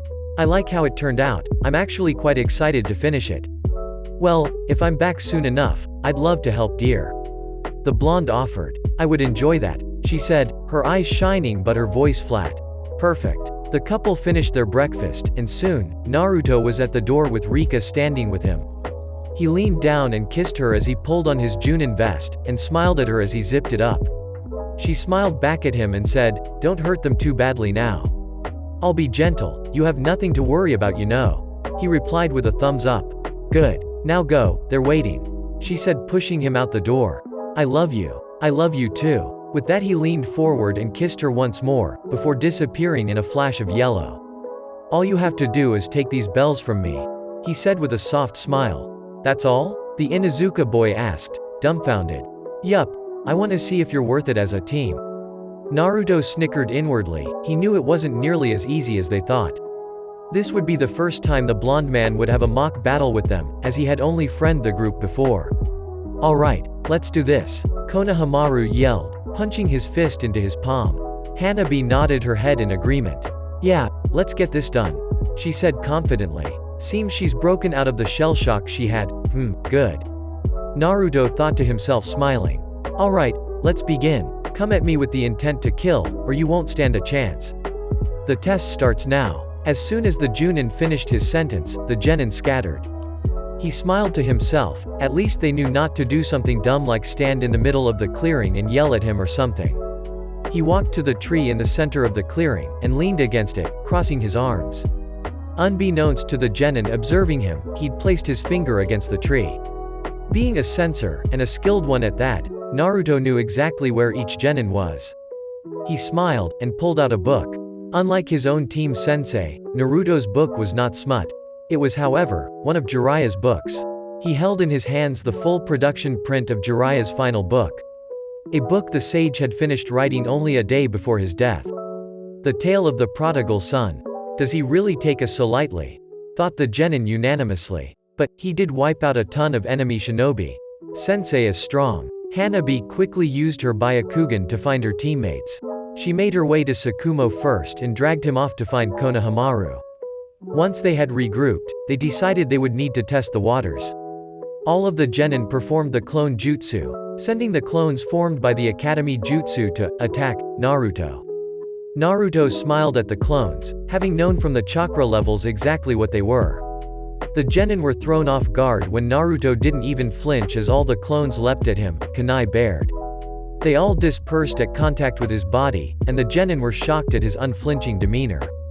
First test, ninjutsu. Naruto yelled out. If that was what they wanted, he would provide. Wind style. Gale palm. Naruto said, announcing his technique to the genin.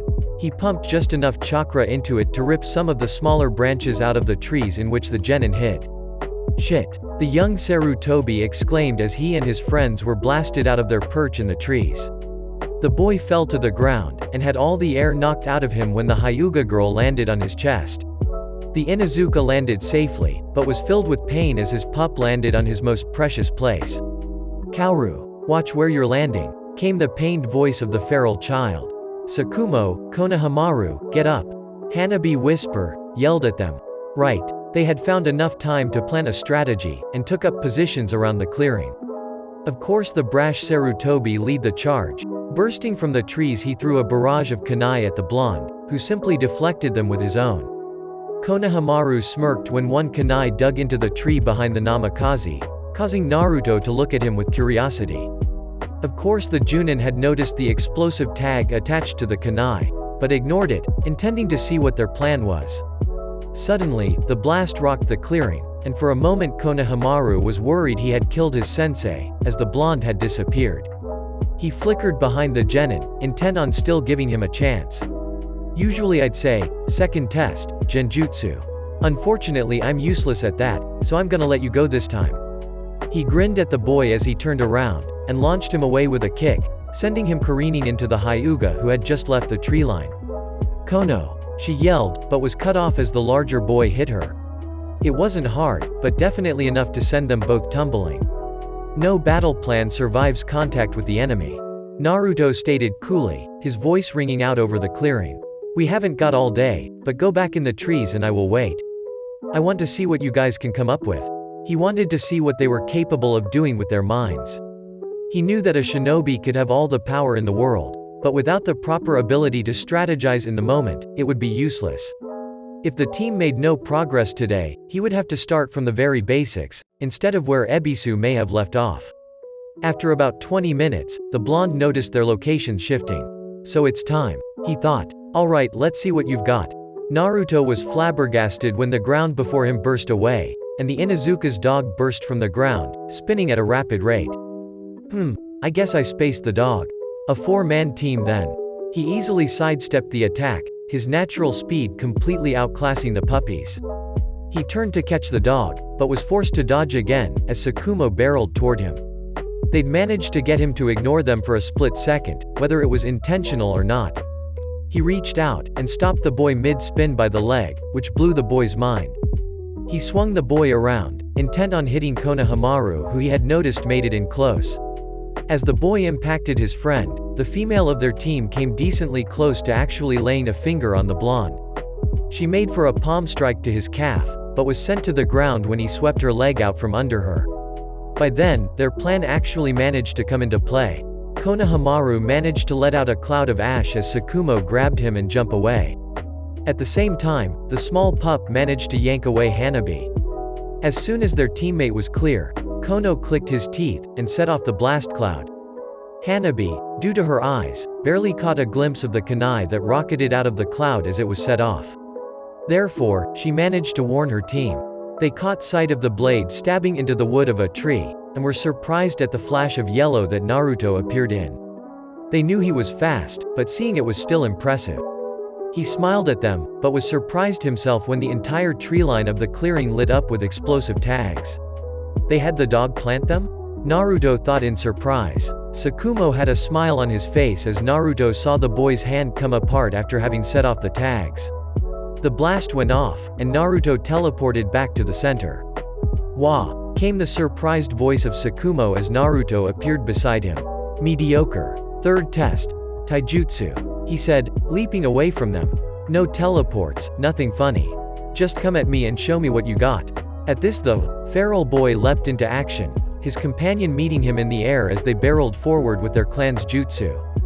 Naruto dodged the combo, sliding around the genin with ease. Before he could do anything however Hanabi leapt into the fold, using her gentle fist, and attempting to strike her new teacher. Naruto, with his ridiculous speed, caught her by the wrist and flipped her off her feet. As soon as he let her go, it was the third's grandson who came after him. The young boy launched into the air, attempting to come down with a solid right hook. The Junin smiled in return, and sidestepped the strike, smacking the genin in the head as he passed. I hate to rile them up, but it's time to see how they handle stress. The blonde thought to himself with a sigh. He quickly put on his most uncaring tone, and spoke.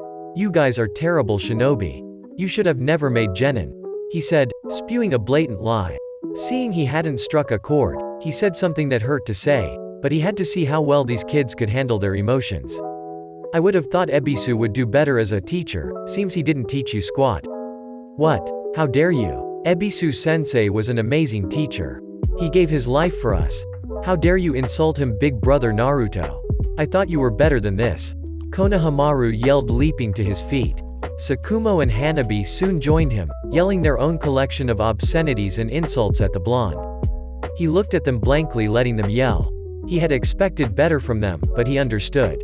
Either way, it would be helpful for them to let any anger relating to their late sensei out on him. Finally, the three stopped yelling, running out of things to say. Well, don't you have anything to say for yourself? Konohamaru asked, his anger showing its teeth. At this, the blonde motioned for the three to follow him. They were angry, but they followed the yellow-haired Junin nonetheless. He brought the children to a location he would sometimes visit. Kakashi had taught him a lesson here that he would never forget. The young legendary ninja sighed, and finally spoke. Here, on this stone, we engraved the names of the heroes of Konohagakure. Heroes. I want my name on that stone then too. Konohamaru said. No, you don't. The names on this stone are of shinobi who had all fallen in the line of duty. Oh, the young boy said, shutting up. Here lie the names of many great shinobi. All of the Hokages, many legendary nin, including my master, Jiraiya of the Sannin. The fourth Hokage, my dad. The third Hokage, your grandfather. He said, ending with his eyes solely on Kono. He then turned to Hanabi. Your uncle's name is here as well, he made a great sacrifice. Hanabi looked at the ground at this, having a basic understanding of the whole incident. Finally he turned to Sakumo. Many of your clansmen's names rest on this stone, along with their ninkin. Even your namesake, Hatake Sakumo. Naruto said. He had asked the boy's parents, and they had told him they did indeed name their boy after the legendary shinobi. He reached out, running his fingers over the names of his parents. His hand drifted down the stone, and he ran over Ryuko's name. Once again, his hand drifted and finally settled on Ebisu's. Your previous sensei's name is here as well. Ebisu made an ultimate sacrifice for you. I lied when I spoke of him. I have the utmost respect for the man, he was a wonderful sensei. He taught you well, and you all have potential to be splendid shinobi. Why would you lie to us, sensei? I was seeing how well you could handle stress. I know it sucks, but it is extremely important for a shinobi to stay calm and focused. You didn't handle it well, but I also knew you had some very bottled up emotions inside you over the whole incident. As a shinobi, it's important to let these things out. You're going to kill many enemies. You will kill in the name of your village, your country, and your Hokage.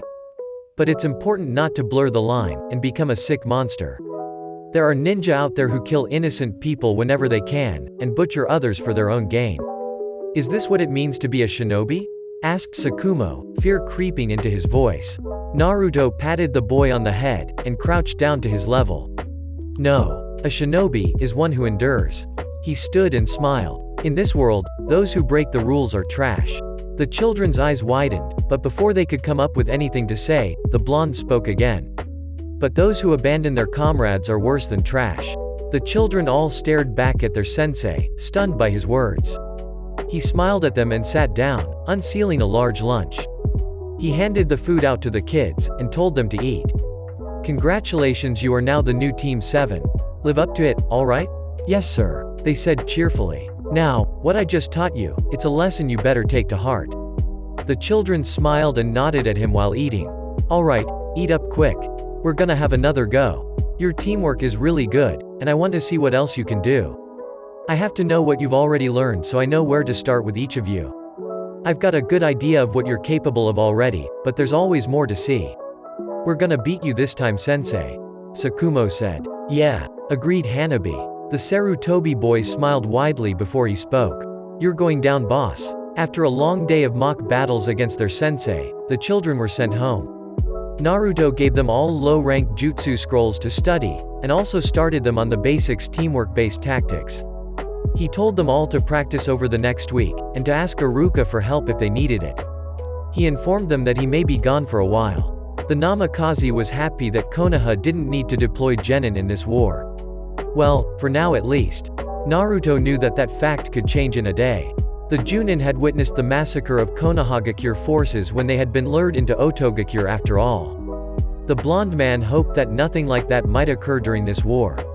In 2 days' time, Konohagakure would go to war with Iwa over the invasion of Takigakure. He would be in the leading forces in the operation to take back Taki.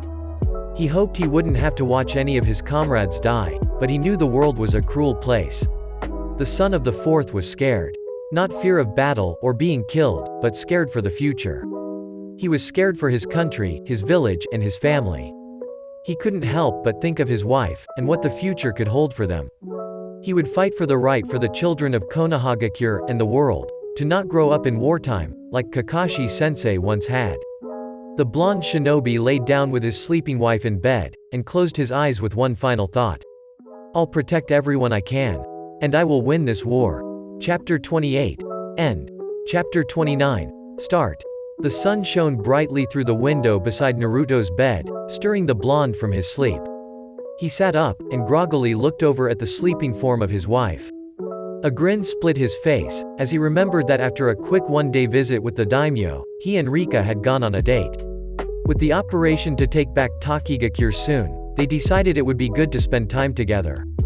That said, in the throes of passion, they had broken in the new bedsheets the Bluenet had recently purchased. The Junin made his way out of bed, and formed a shadow clone to prep his gear. He and Rika had been lucky to get time together, as the operation was pushed back a day to account for more Konoha shinobi coming back to the village to stand guard while the strike force was gone. The strike force consisted of 4 battalions, which in total was around 2,000 shinobi. The battalions were made up of mostly Chunin, with a fair number of Junin throughout to lead them.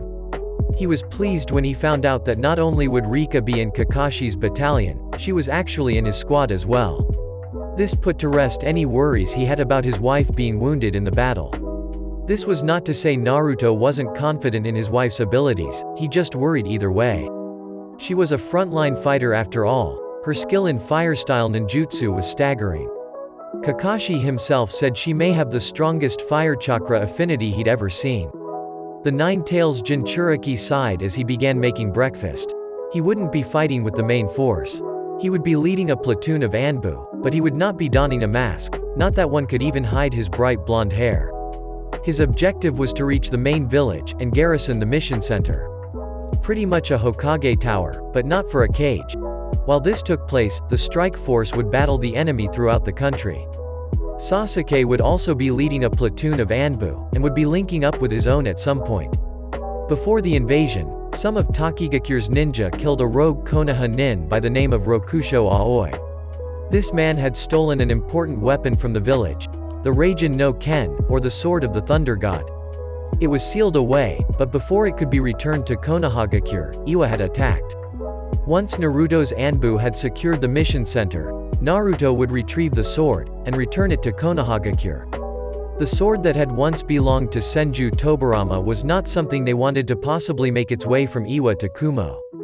Luckily for the people of Takigakure, many of their shinobi had fought a retreating battle as they left the village. By doing this, they managed to keep most of the fighting outside of their village. It was Naruto's platoon's job to clear the village with minimal damage and civilian casualties. To top things off, the Junin commander of Taki, the leader of a minor village, had survived and managed to retreat to Fire Country with his forces. All in all, if things went in Konohagakure's favor, Taki would quickly be rid of Iwa forces. Worst case scenario, Han and Roshi would show up, in which case Naruto was to immediately meet up and engage them. If it came down to it, the rest of his original Genin team would join him. The minute this operation began, the war would be on. Thus, Konohagakure had sent plenty of shinobi to the border of the Land of Hot Water. In the last wars, Kumo had made use of boats and water walking to transport their nin and supplies into the Land of Bones, country where the mountain graveyard sits. This time, while the Land of Frost had always been allies with Kumo, it seemed they would invade the Land of Hot Water. Considering Iwa's move to grab up land, and the fact that Kumo had already been poking around, it could be argued that they would start by invading the minor nation. They would most likely march straight through their allies' country, and into the Land of Hot Water. Konohagakure would be fighting a multi-front war, just like the last ones. Kumo had been rapidly increasing its forces since the Hyuga incident, and that meant that they could very well have quite a manpower advantage. That said, they may even come through the Land of Bones just to get 2 entry points into the Land of Fire. In Konohagakure's advantage, however, once they pushed Iwa out of Taki, they would likely only face off with them in Kusagakure, and Kusa would be ready. The Iwa front would also be significantly held down by Sanagakure's forces. Gaara would surely do his utmost to keep Iwa focused on defending against his village, instead of going after Konohagakure. At least until Konoha could knock one of the 2 opposing nations into submission. Finally, the already once considered Hokage candidate was ripped from his focused thoughts by 2 slender arms wrapping around him. He smiled as he was broken from his trance, and enjoyed the feeling of his wife's perfect chest pressing against his back. "You're going to burn the toast," she said blankly with her face pressed into his back. "Oh, I almost forgot about it," he said, frantically reaching over and turning off the toaster. It had broken the day before, and would stay on until turned off. He still just hadn't had time to get a new one. "Actually, why do we even have a toaster, dear? You could literally toast bread in your hands at any time." She smiled at his words and released him. The woman pushed him slightly aside and took out the toast. With a blank tone she replied as she began buttering the crisped bread. "Are you stupid? Because no guest would ever want their toast cooked in my bare hands. Plus, it's a bad practice to use fire style in the home. Haven't you heard the old tale passed down from the Sarutobi clan?" Naruto had long gotten used to her asking him if he was stupid. It was almost more of a verbal tic of her own than it was an actual insult. "Ah yes, the one of the man who tried to cook a whole meal with his jutsu, but ended up burning down the building?" he questioned after raking his mind for the memories of the story. "That's the one," the brunette replied. I'd say that's a fair point then," the male Namikaze replied, content with his wife's explanation. He could almost hear the smile in her response. "I knew you'd see it my way." After all the time they'd spent together, her blank and static tone of voice had started to show more and more emotion when she was around him. Sometimes, the villagers who'd known her would be shocked when they went out into the village. He would take her someplace, and if he managed to get her excited, she sometimes had quite the outburst of emotion. "You're wise beyond your years, love," he said almost sarcastically. "Oh? Have you been doubting me, darling?" she said in mock hurt. That was another thing, when she wanted to fake any sort of emotion, she was very good at it. The blonde figured it was due to many years of observing and not consistently participating. Just then, he saw the eggs were finished, and moved the pan to a separate burner. He quickly turned off the stove, and as soon as he saw her put the toast down, he grabbed the woman. Her world spun as her husband twirled her around in his arms. His lips impacted hers, and he lifted her up. She found herself sitting on the counter opposite of the stove, with her brain tuning out everything but the affection she felt from her lover. Naruto soon pulled away and set her back on her feet. As he did, she moaned in disappointment at the loss of the feeling of his lips. "The eggs will get cold, dear." He stared with a smile. The pair then sat down and ate their breakfast, talking about different things that had gone on in the village, and chatting about their meeting with the daimyo. After some time, the blonde gained a look that conveyed that he was deep in thought. "What is it, Naru?" the brunette inquired. "Well, I've been thinking." The man started. "That's a shocker," she joked, cutting him off.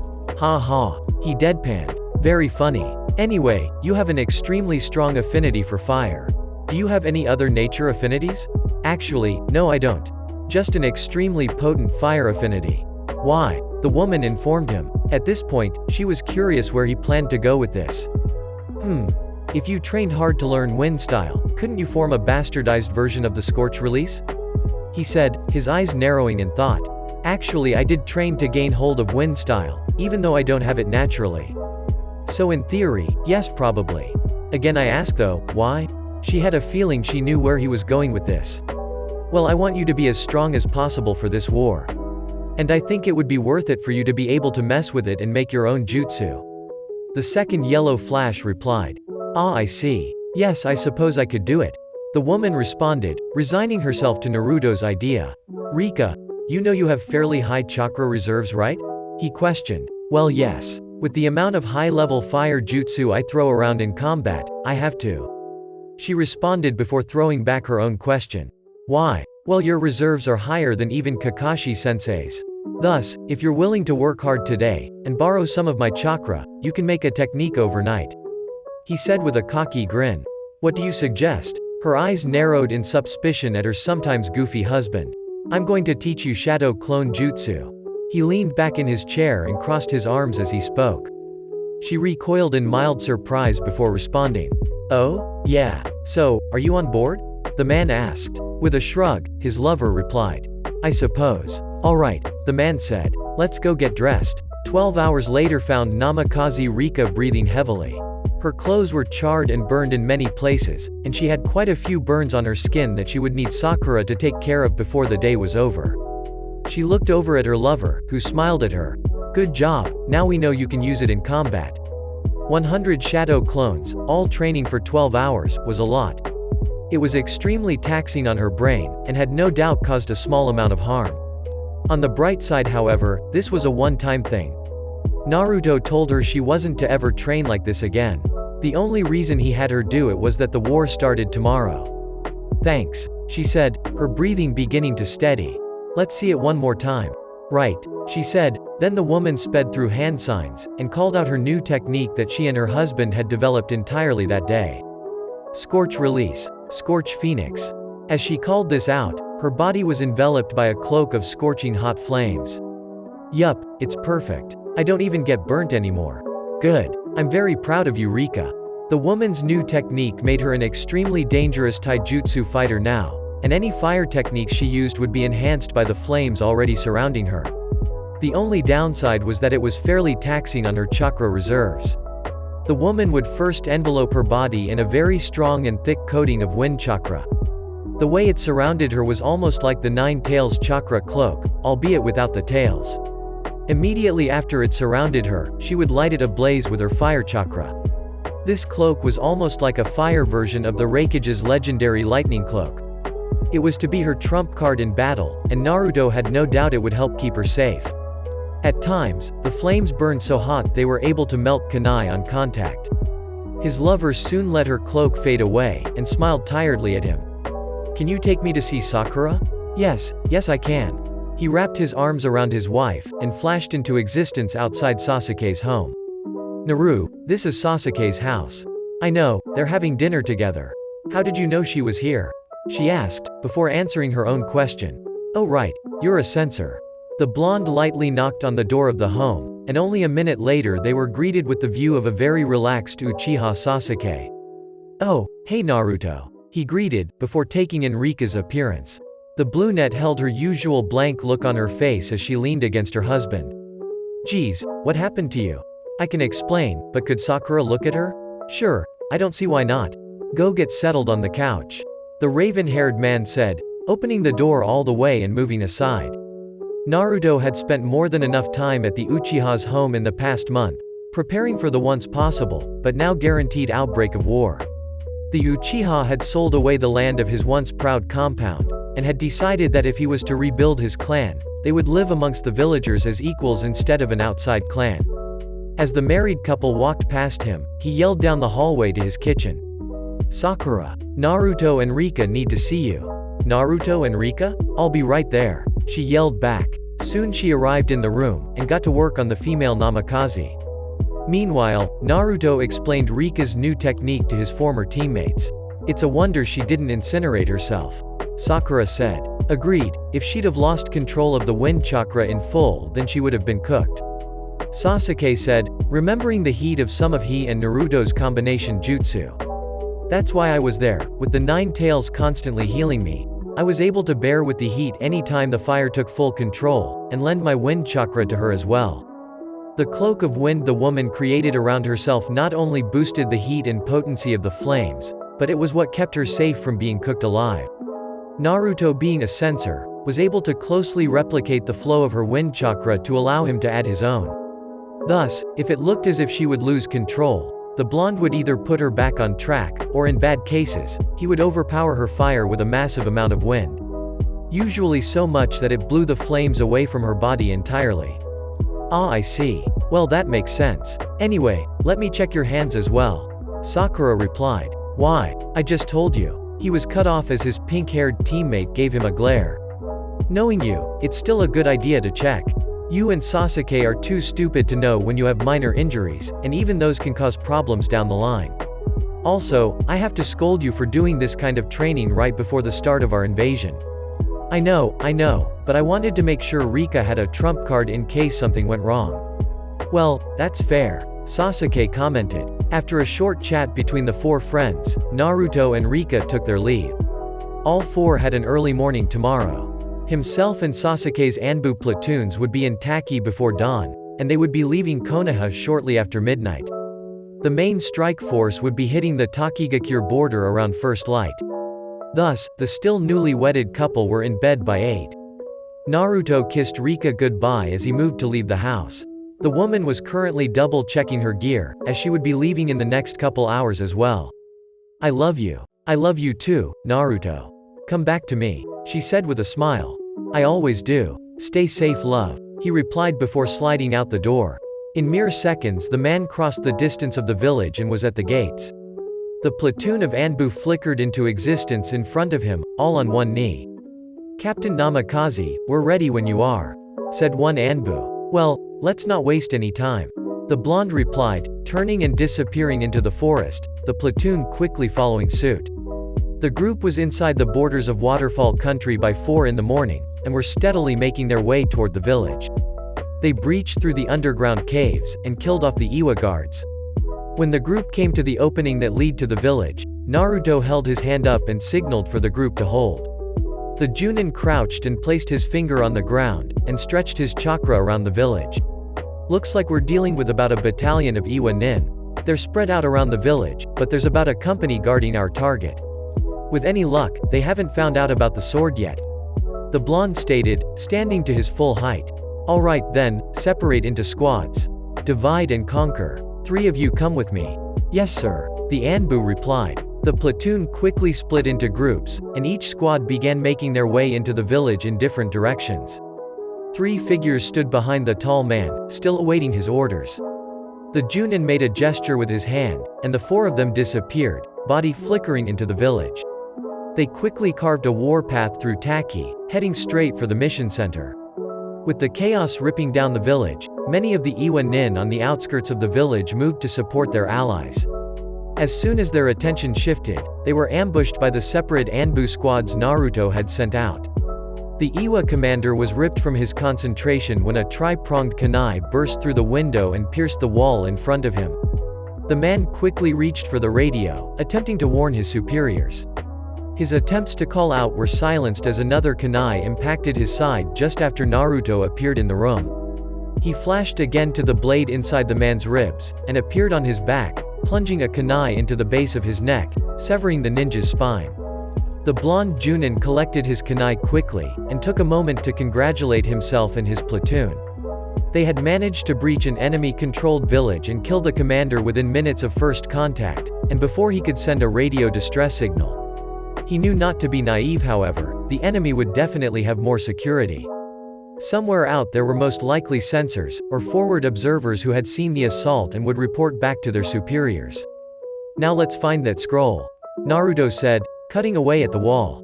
He could have taken the time to gently remove the cover, but it was a long process, and his mission objective was clear. Once the wall was out of his way, the Namikaze was greeted with the sight of a fairly sizable vault door. With a wide grin, he spoke aloud. Jackpot. He activated the chakra key given to him by Taki's Junin commander, causing the door to unlock itself. He could have broken through the ceiling arrays by himself, but that would have made it so he could not reseal the vault. He looked over the wall of lockboxes, which were each locked with separate chakra keys. He pulled out the second key he'd been given, and opened one of the smaller ones. Inside sat his objective. He pulled out the scroll, and at that moment one of the 3 Anbu he'd brought with him entered the office. Sir, the shinobi said. Are you finished? Quite. Can you fix this wall? Like, a perfect copy? The platoon leader inquired. Yes. Wood style. Wood wall jutsu. The man said quietly but with the intensity most shinobi had when they executed a technique. The wood grew in place of the old wooden wall, Tenzo's chakra forming it to match the rest of the wall. Hey, looks like they'll need to rip that one down before they can put up a new removable one. The teleportation expert joked. Let's go Tenzo. Sir, you're not supposed to use that name. I've been rebranded as Yamato. The Anbu said. Ah, but Kakashi says you should get used to it. Eventually you'll have to come out of Anbu, you know. The blonde retorted. Anyway, I need to get this back to friendly lines. Hold out until then, alright? I'll be back in an hour tops. The blonde said, absent-mindedly twirling a kunai around his finger. Understood. The wood user replied. Good luck, Tenzo, I'll be back in a flash. The Namikaze said, and as soon as he finished the last word, a flash of yellow filled the room, and he was gone. As the blonde sped through Waterfall Country, he realized he was close to the home of the old man who had helped Team Ebisu. He smiled, knowing he had some extra money on him. He figured it would take all of 2 seconds to drop off a gift to the family. He changed course slightly, and quickened his pace. If he was going to detour from his mission, he would at least be fast enough to make up for it. He burst through the trees into the farmland of the man's home, and had been immediately assaulted by the smell of smoke and decay. He came to a stop in front of the home, and for the first time in a while, the Namikaze shed a tear. A sad scene played out before the shinobi, reinforcing the harshness of the world he occupied. The home sat charred and burned, the roof having collapsed in on itself. He could smell the burned flesh wafting out of the home. What saddened him the most was that he knew no one escaped. Every exit to the home, all the windows and both doors were sealed shut but rock walls that jutted out of the ground. They didn't deserve this, he said quietly, while holding back his rage.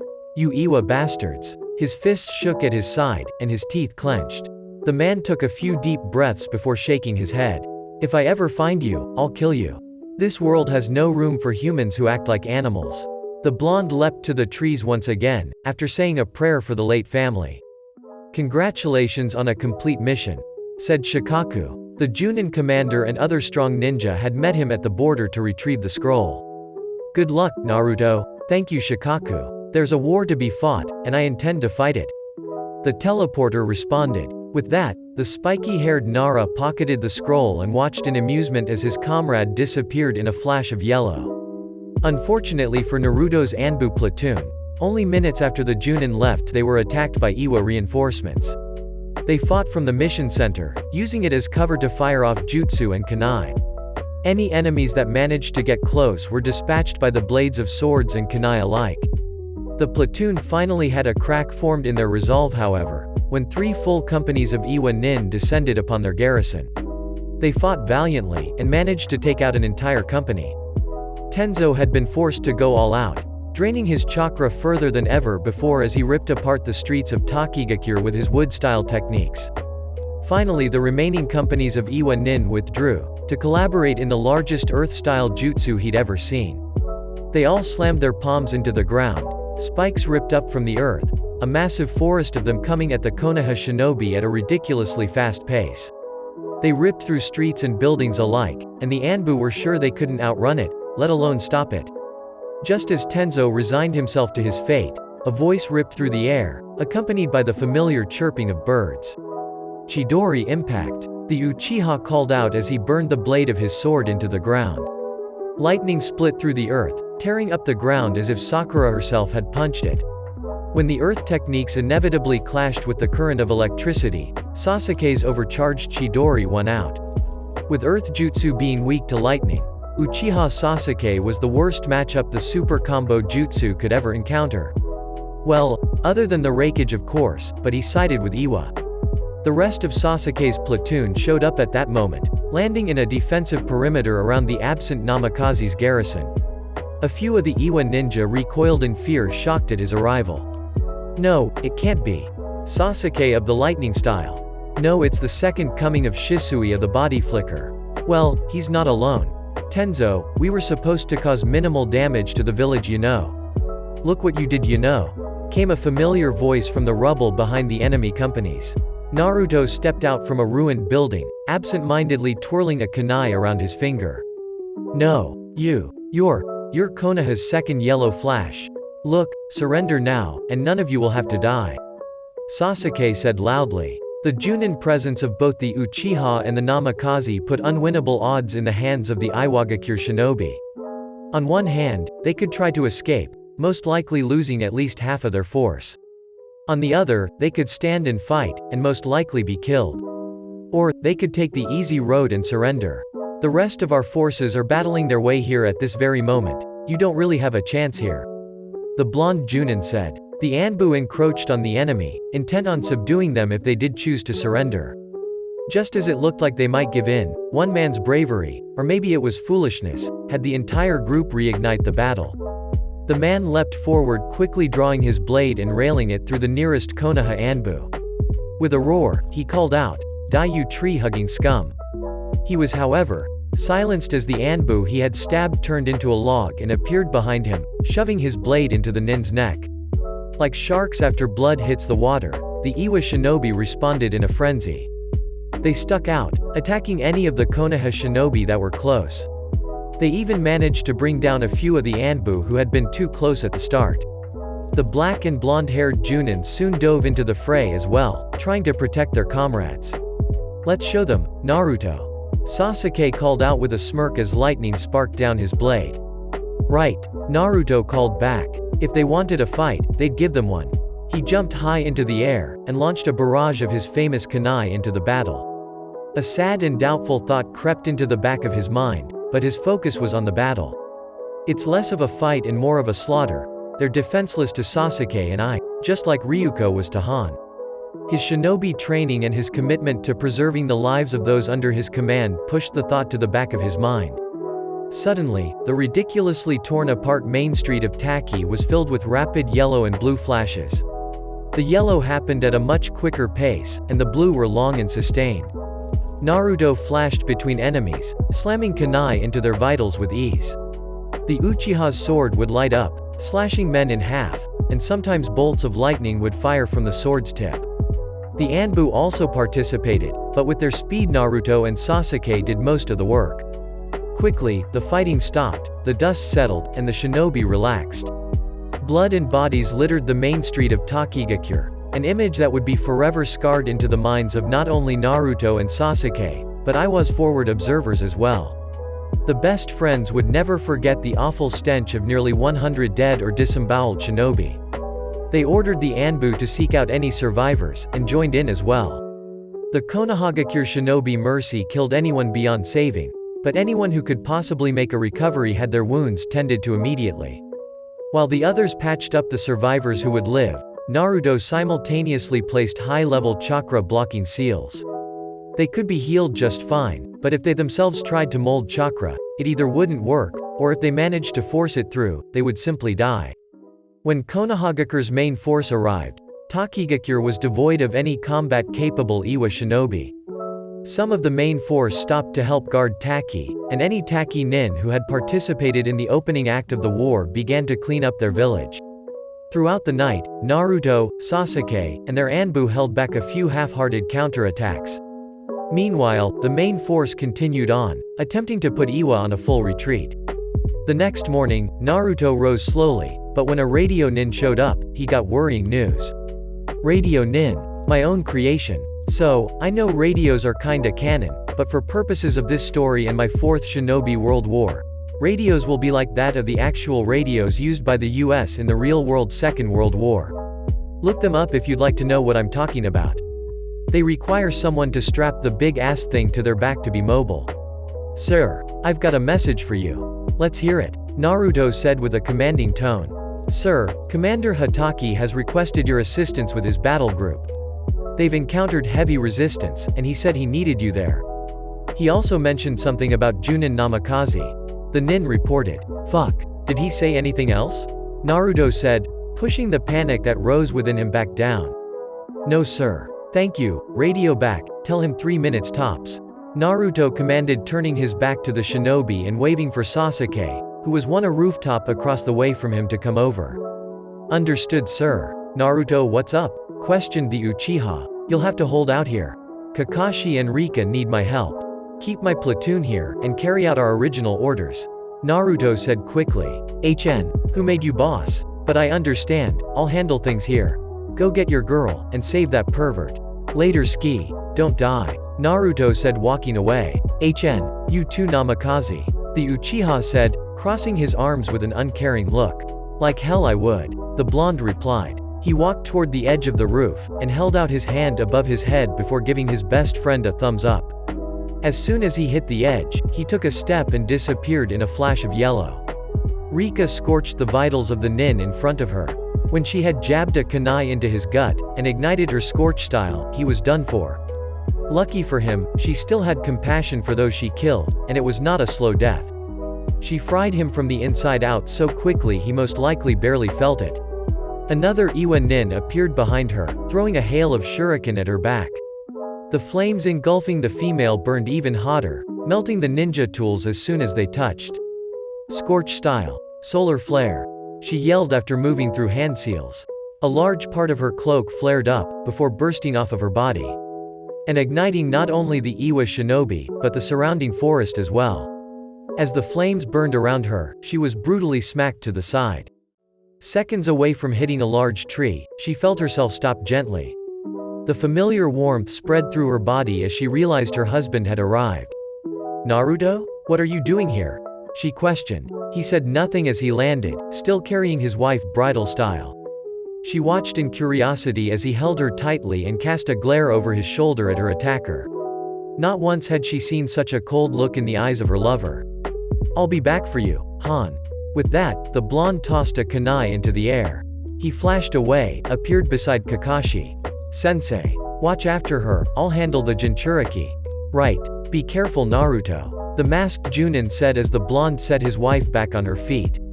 Before she could ask what they meant by Jinchuriki, the blonde kissed her deeply, before disappearing once again. "What do you mean Jinchuriki? Is one of Iwa's Jinchuriki here? Is he going to fight them alone?" "Yes, he is. You know Naruto is stronger than all of us at this point, Rika.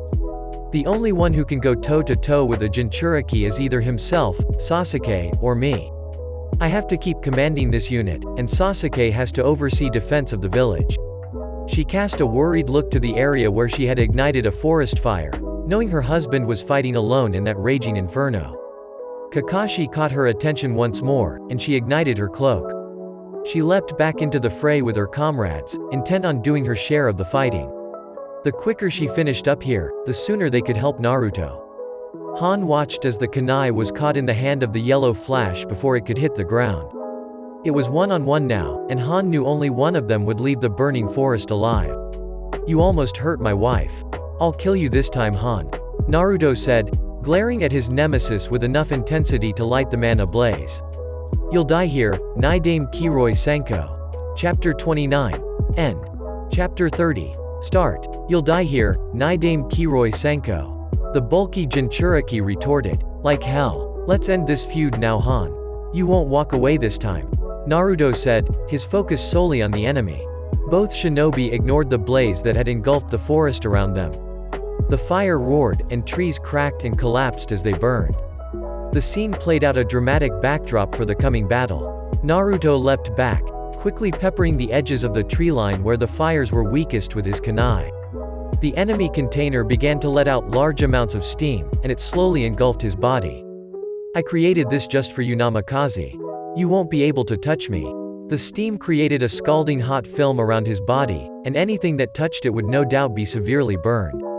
Naruto said nothing as he watched his opponent.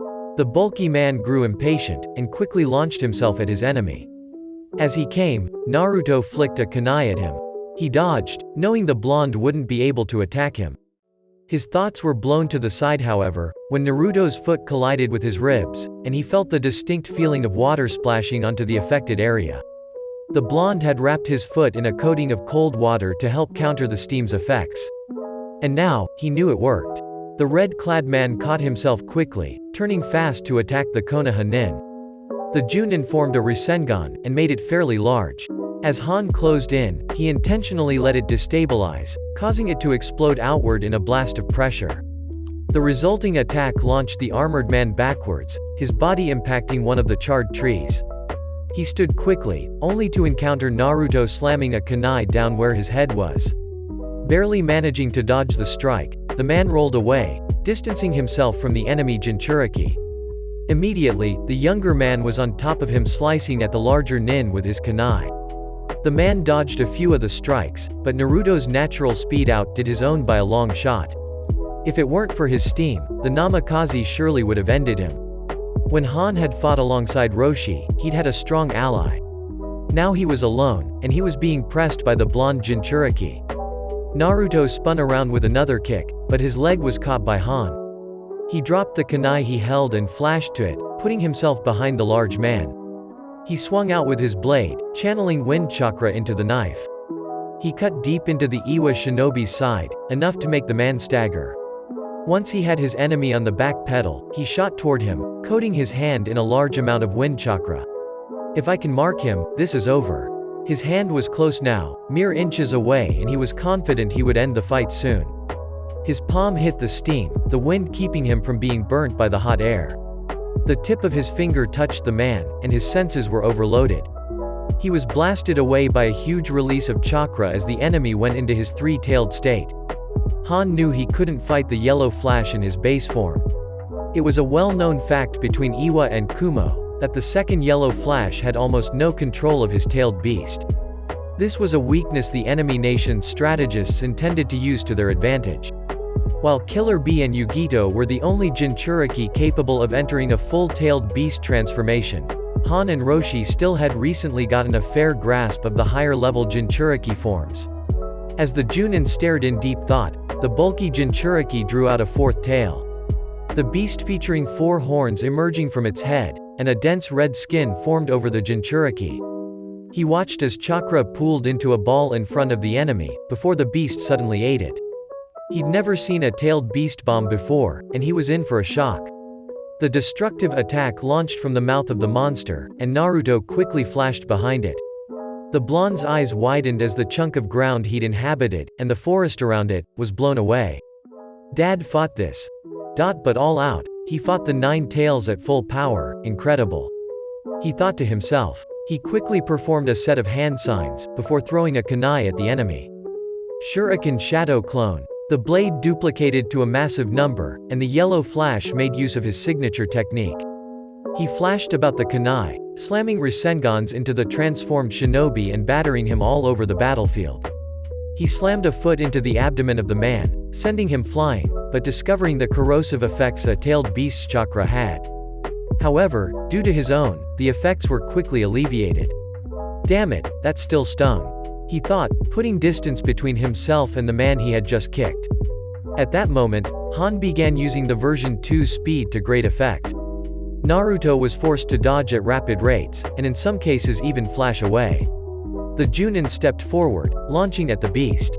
He threw a kunai with a tag on it, and when it went off, the battlefield was bathed in bright light. The Namikaze peeled his eyes open seconds later, and seeing his enemy had turned around in its blinded state, he pressed his advantage.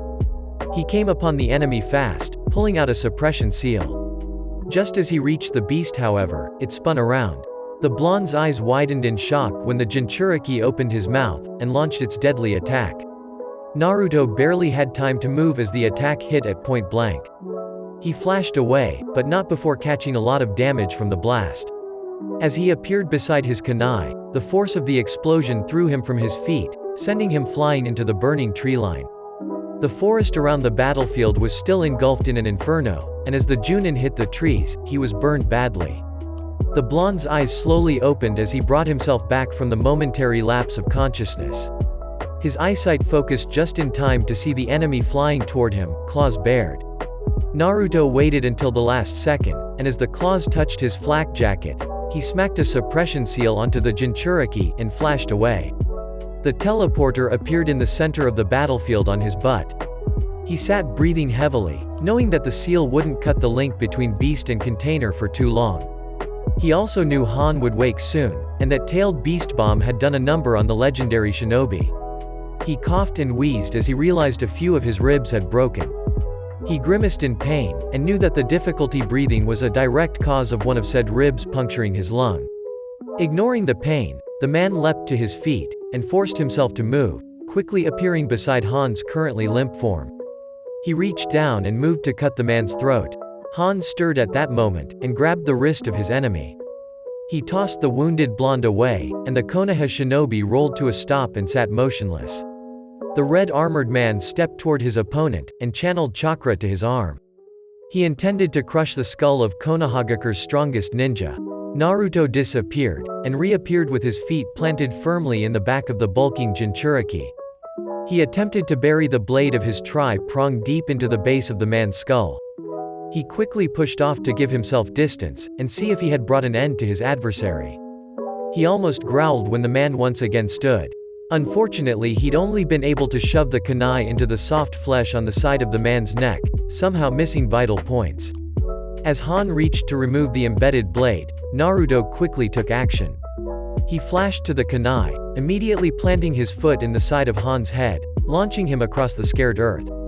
He teleported once again before the man could come to a stop, and planted his fist into the man's gut. He spun a kunai into his palm from his pouch, slashing the man across the chest, channeling wind chakra to cut through the tough armor. Naruto repeated the process, while consistently landing punches and kicks. He finally kicked the man away slightly, before jumping into the air and coming down with a heel drop that connected with the bulking Jinchuriki's head. The student of the Toad Sage wasted no time when his foe fell, flashing to the blade still embedded in the enemy's neck. He appeared straddling his adversary, and lifted his kunai above his head. He channeled wind chakra into it, and brought it down full force into the beaten Iwa Nin's chest. As Han let out a raspy gasp, Naruto pulled one arm back, and formed a large Rasengan. With one final move, he blew the head of Han clean apart, and the Jinchuriki of the steam release was no more. Naruto collapsed to his rear, holding himself up with his arms. His raspy breathing filled the clearing as the battlefield went silent. The surrounding forest was slowly burning out, and he could sense Konoha nin hosing down the fires in an attempt to make it through the forest. Waterfall country had trees large enough in some places to even rival Konohagakure's, so the nin couldn't exactly just go over. With the fire's size, it would be hard to go around as well. He sensed a few nin trying to make their way around, but he could feel Kakashi making quick work in forming a path to get to him. He lay back inside, his ribs were killing him. Man, Rika's gonna be so mad that I got hurt. Soon enough, he heard the telltale sizzle of water dousing fire. He painfully rose up, turning his head to the direction of the noise. Out of the trees emerged Kakashi, Rika, and Sakura, the latter of which had rushed to the front when Kakashi's troops began taking heavy casualties. Naruto! Rika yelled in fear and worry seeing his battered state. She sprinted toward him, but when she and Sakura reached the blonde, she moved up, and placed his head in her lap. Sakura quickly got to work on the wounded blonde, and Kakashi watched with a smile. A few hours passed, and after the arrival of Guy, Genma, and Anko at Takigakure, Sasuke rushed to the front line. Upon his arrival he was greeted with the sight of Sakura and Kakashi conversing a few feet away from his former teammate. Naruto still looked battered, but unknown to the Uchiha, he was in much better shape than he had been thanks to the pinkette. The blonde Junin sat with his head in Rika's lap as she ran her fingers through his golden hair. Sasuke made his way to Sakura, checking up on the woman.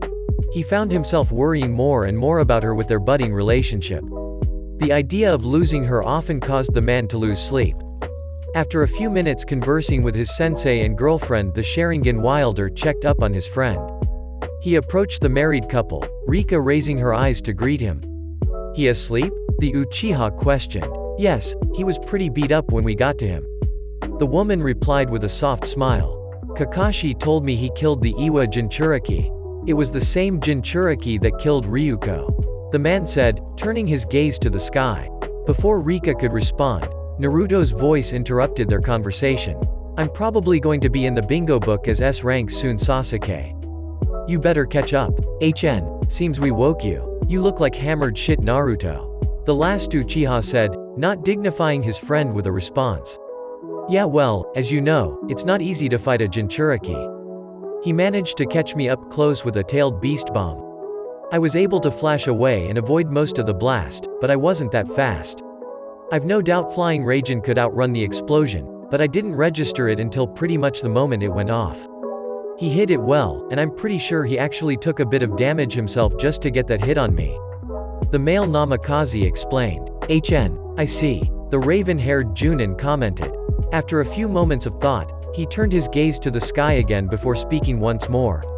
"I wonder where the 5 tails will reform. Good question. I don't want to have to reseal it. I'd hate to force one of our shinobi to be a Jinchuriki, and I honestly feel like the tailed beasts should not be forced to fight in our wars. I wish they could live on their own. The sage might have created both us and them, but these are our wars, not theirs," Naruto said. It was something he'd thought of for a long time. After he'd met his father, he'd realized the 9 tails had been forced into it just as much as he had. You're being soft. But you're right. In a way, the tailed beast's predicament reminded him of his brother. His brother hadn't wanted to participate in any sort of civil war, but his hand was forced. At least Itachi had been able to choose his own side in a way. The beasts, however, had no say. None of the 5 shinobi knew, but at that moment deep inside Naruto's mind a creature lifted its head in slight confusion and curiosity. It thought for a while, before reaching its own conclusion. The massive fox slowly set its head back down on its paws, and slowly drifted back to sleep. On their own, Konoha shinobi would continue fighting for the rest of the week, and eventually, Iwa would be completely pushed out of Waterfall Country. With Konohagakure emerging from the first large skirmish of the war victorious, Iwa would be on the back foot for quite a while. The shinobi of Konoha now had down time to recover before throwing themselves back into the war. 5 weeks had passed since Konohagakure's victory over Iwa in Waterfall Country. This found Naruto waking up to a strange noise in his home. He strained his tired mind, trying to find out exactly what the noise was. Bleat echoed through the home once again. Naruto sat up quickly, realizing his wife was not in bed with him. Blah once again sounded, with a series of coughs following it. What the hell? Asked the legendary Junin aloud. He quickly got out of bed and followed the noise to his bathroom. There, he found his wife on her knees, face over the toilet bowl. In moments he was by her side stroking her back. Rika, what's wrong? Are you okay? He asked with worry. A few coughs came from the woman, trying to clear her throat and mouth. With labored breathing, the woman responded. Are you stupid? No, I'm not okay. I just felt super nauseous out of nowhere. Are you sick? He asked, placing his hand on her forehead. She wasn't overly warm, and he was confused on why she could possibly be throwing up. I guess so, but other than this, I don't feel all that bad. She said, letting out a few more coughs. Let me take you to see Tsunade. He said, grabbing a small bucket for her, and taking her in his arms. Okay, she said tiredly, clutching the bucket. The bathroom was suddenly filled with a yellow flash, and they were gone. With a bright flash, the blonde and his wife arrived in the Hokage's office. Tsunade recoiled in surprise at the sudden and abrupt arrival. Damn it, Naruto. Couldn't you arrive outside the damn door? Sorry Tsunade, it's kinda urgent.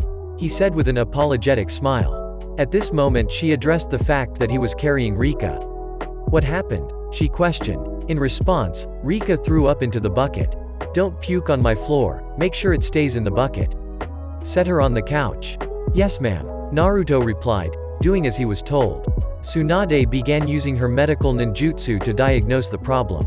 She stopped suddenly with her palm over Rika's abdomen. She slowly turned her head to the blonde. Naruto, what? What's wrong? Is she okay? He said, his mind going into a frenzy of worry.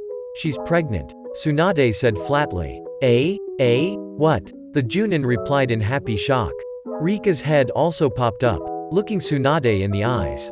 I'm Wa. She was cut off when she was forced to put her face back over the bucket and throw up. Naruto, I'm going to take her and run tests for most of the day, so run along. Tsunade said, pushing the blonde out of the room. Naruto stood shell-shocked in the hallway. He took one step before stopping and looking forward with his eyes wide. What just happened? He asked aloud, getting some strange looks from a few passing Chunin. The pair were found later that night cooking dinner together silently. The Hokage had informed the pair that Rika was indeed 6 weeks pregnant. They were both lost in their thoughts, and had barely spoken a word since Tsunade had let the woman go home. The mood of the room, however, was so happy and joy-filled, that even Sasuke would smile from just walking in. Rika stepped away from the counter with a plate, intent on setting the table. She made it 2 steps before stopping and dropping the plate to the ground. The dish shattered, and a huge grin finally split the female Namikaze's face. Naruto, I'm gonna be a mother. The blonde stopped what he was doing, and spun around quickly. He smiled widely, and lifted his wife into the air. I'm gonna be a father, you know. A mother. Me, a mother, she said in disbelief. They knew they were young, and it was early in their marriage, but they loved the idea of a child. Ima be a dad, you know. Naruto was proud. His smile split his face, and his entire presence radiated happiness.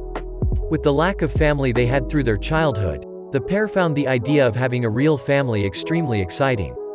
Who do we tell first? Go invite Sasuke and Sakura for dinner. I'll make more for them. The woman said. Alright, the blonde said, leaving for the door. Grab Kakashi and Iruka as well. She called out. Right, and with that the blonde was gone. About 30 minutes later, the group of shinobi sat gathered around Naruto's large kitchen table. Other than the Namikazes, everyone in the room was very curious as to what was going on.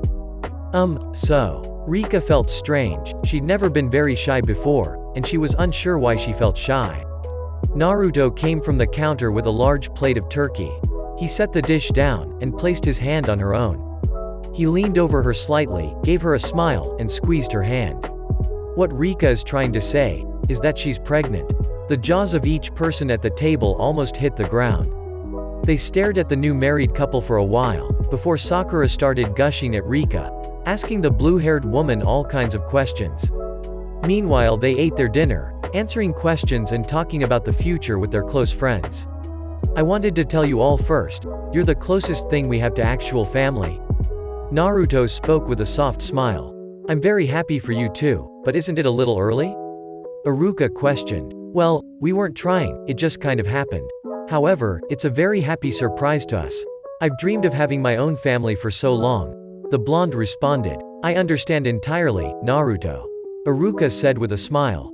He had his own budding relationship with surprisingly none other than the one and only Midarashi Anko. He was very happy for his surrogate son. I'm sure you'll make great parents. Hopefully the child won't be as energetic as you were when you were young. Don't you think, Naruto? Kakashi said with his signature eye smile. The man of 1000 jutsu had been surprised at the idea of one of his students becoming a parent before he himself had even thought about it. He knew Yugo was thinking about it. About 2 years after the death of her fiancé, she had come to her old Enbu captain to talk about him about her loss. Time had been spent together, far more than they had as Anbu. Eventually, the road led to romance. I hope so, sensei, Naruto said. Naruto was found laughing as Konohamaru and Hanabi argued. The Sarutobi was currently arguing with the Hyuga girl about who was the better shinobi. Inuzuka Tsukumo sat beside his teacher, smiling at his friends. Naruto had come to find that the feral brown-haired boy was very passive, which was quite the oddity among the Inuzuka clan. He preferred to sit on the sidelines if things got too exciting when it came to social interaction.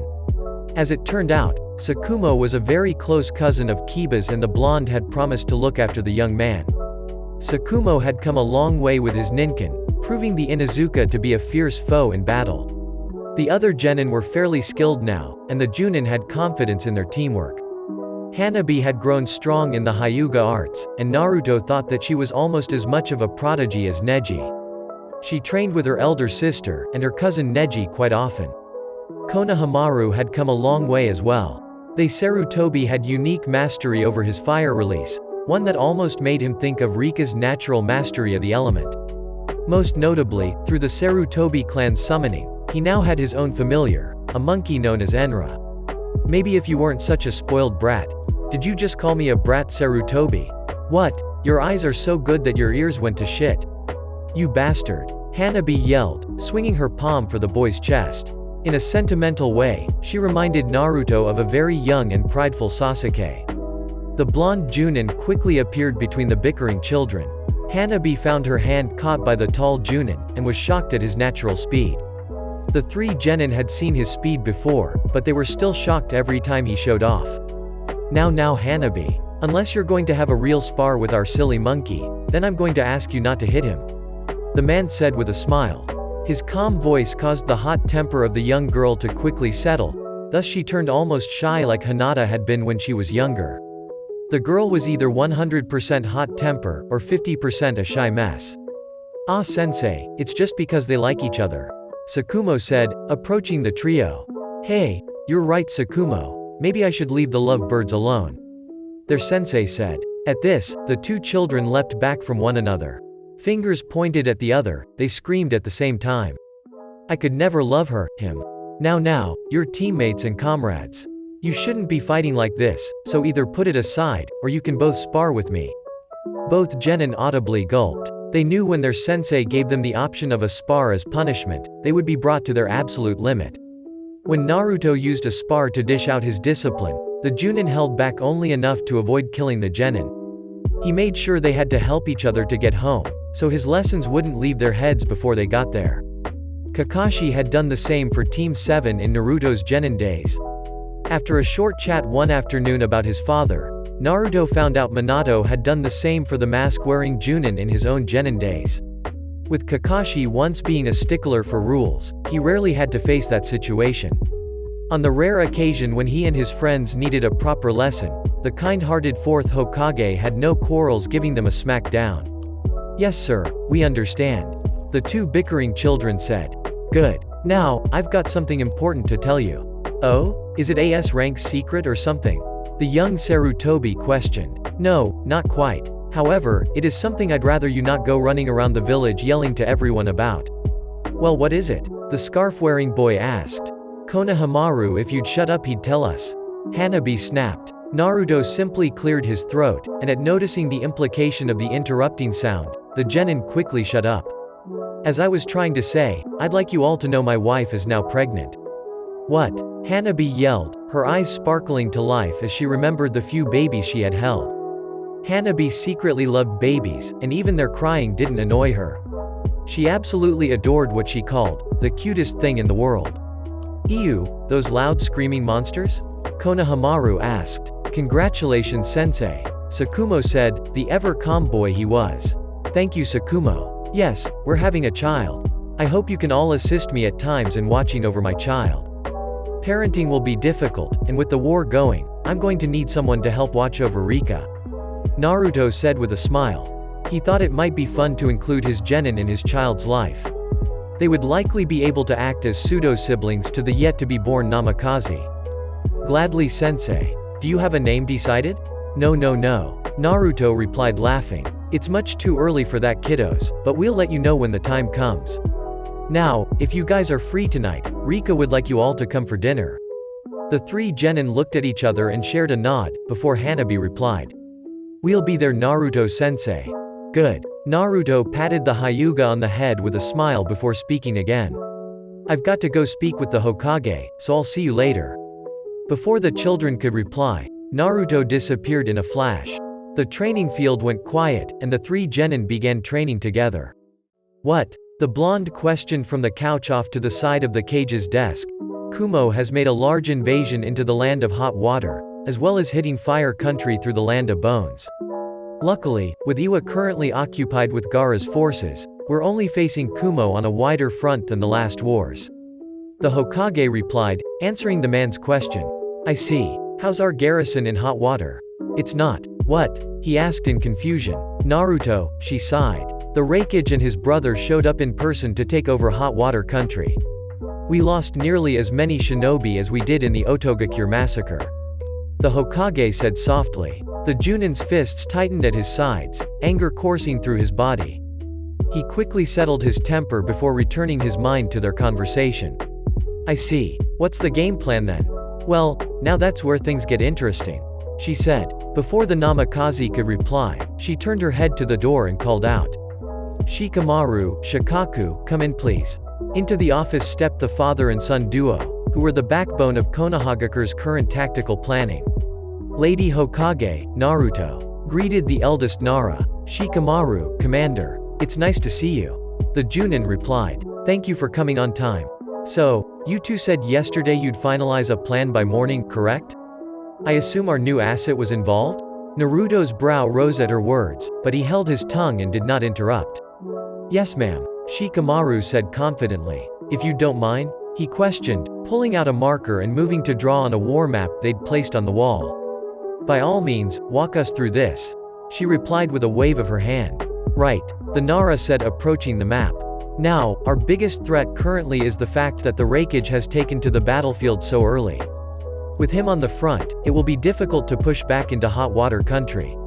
Our shinobi will have no issue holding out on the border of bone country, but the Raikage is the big factor right now. Shikaku explained, as Shikamaru circled countries on the map.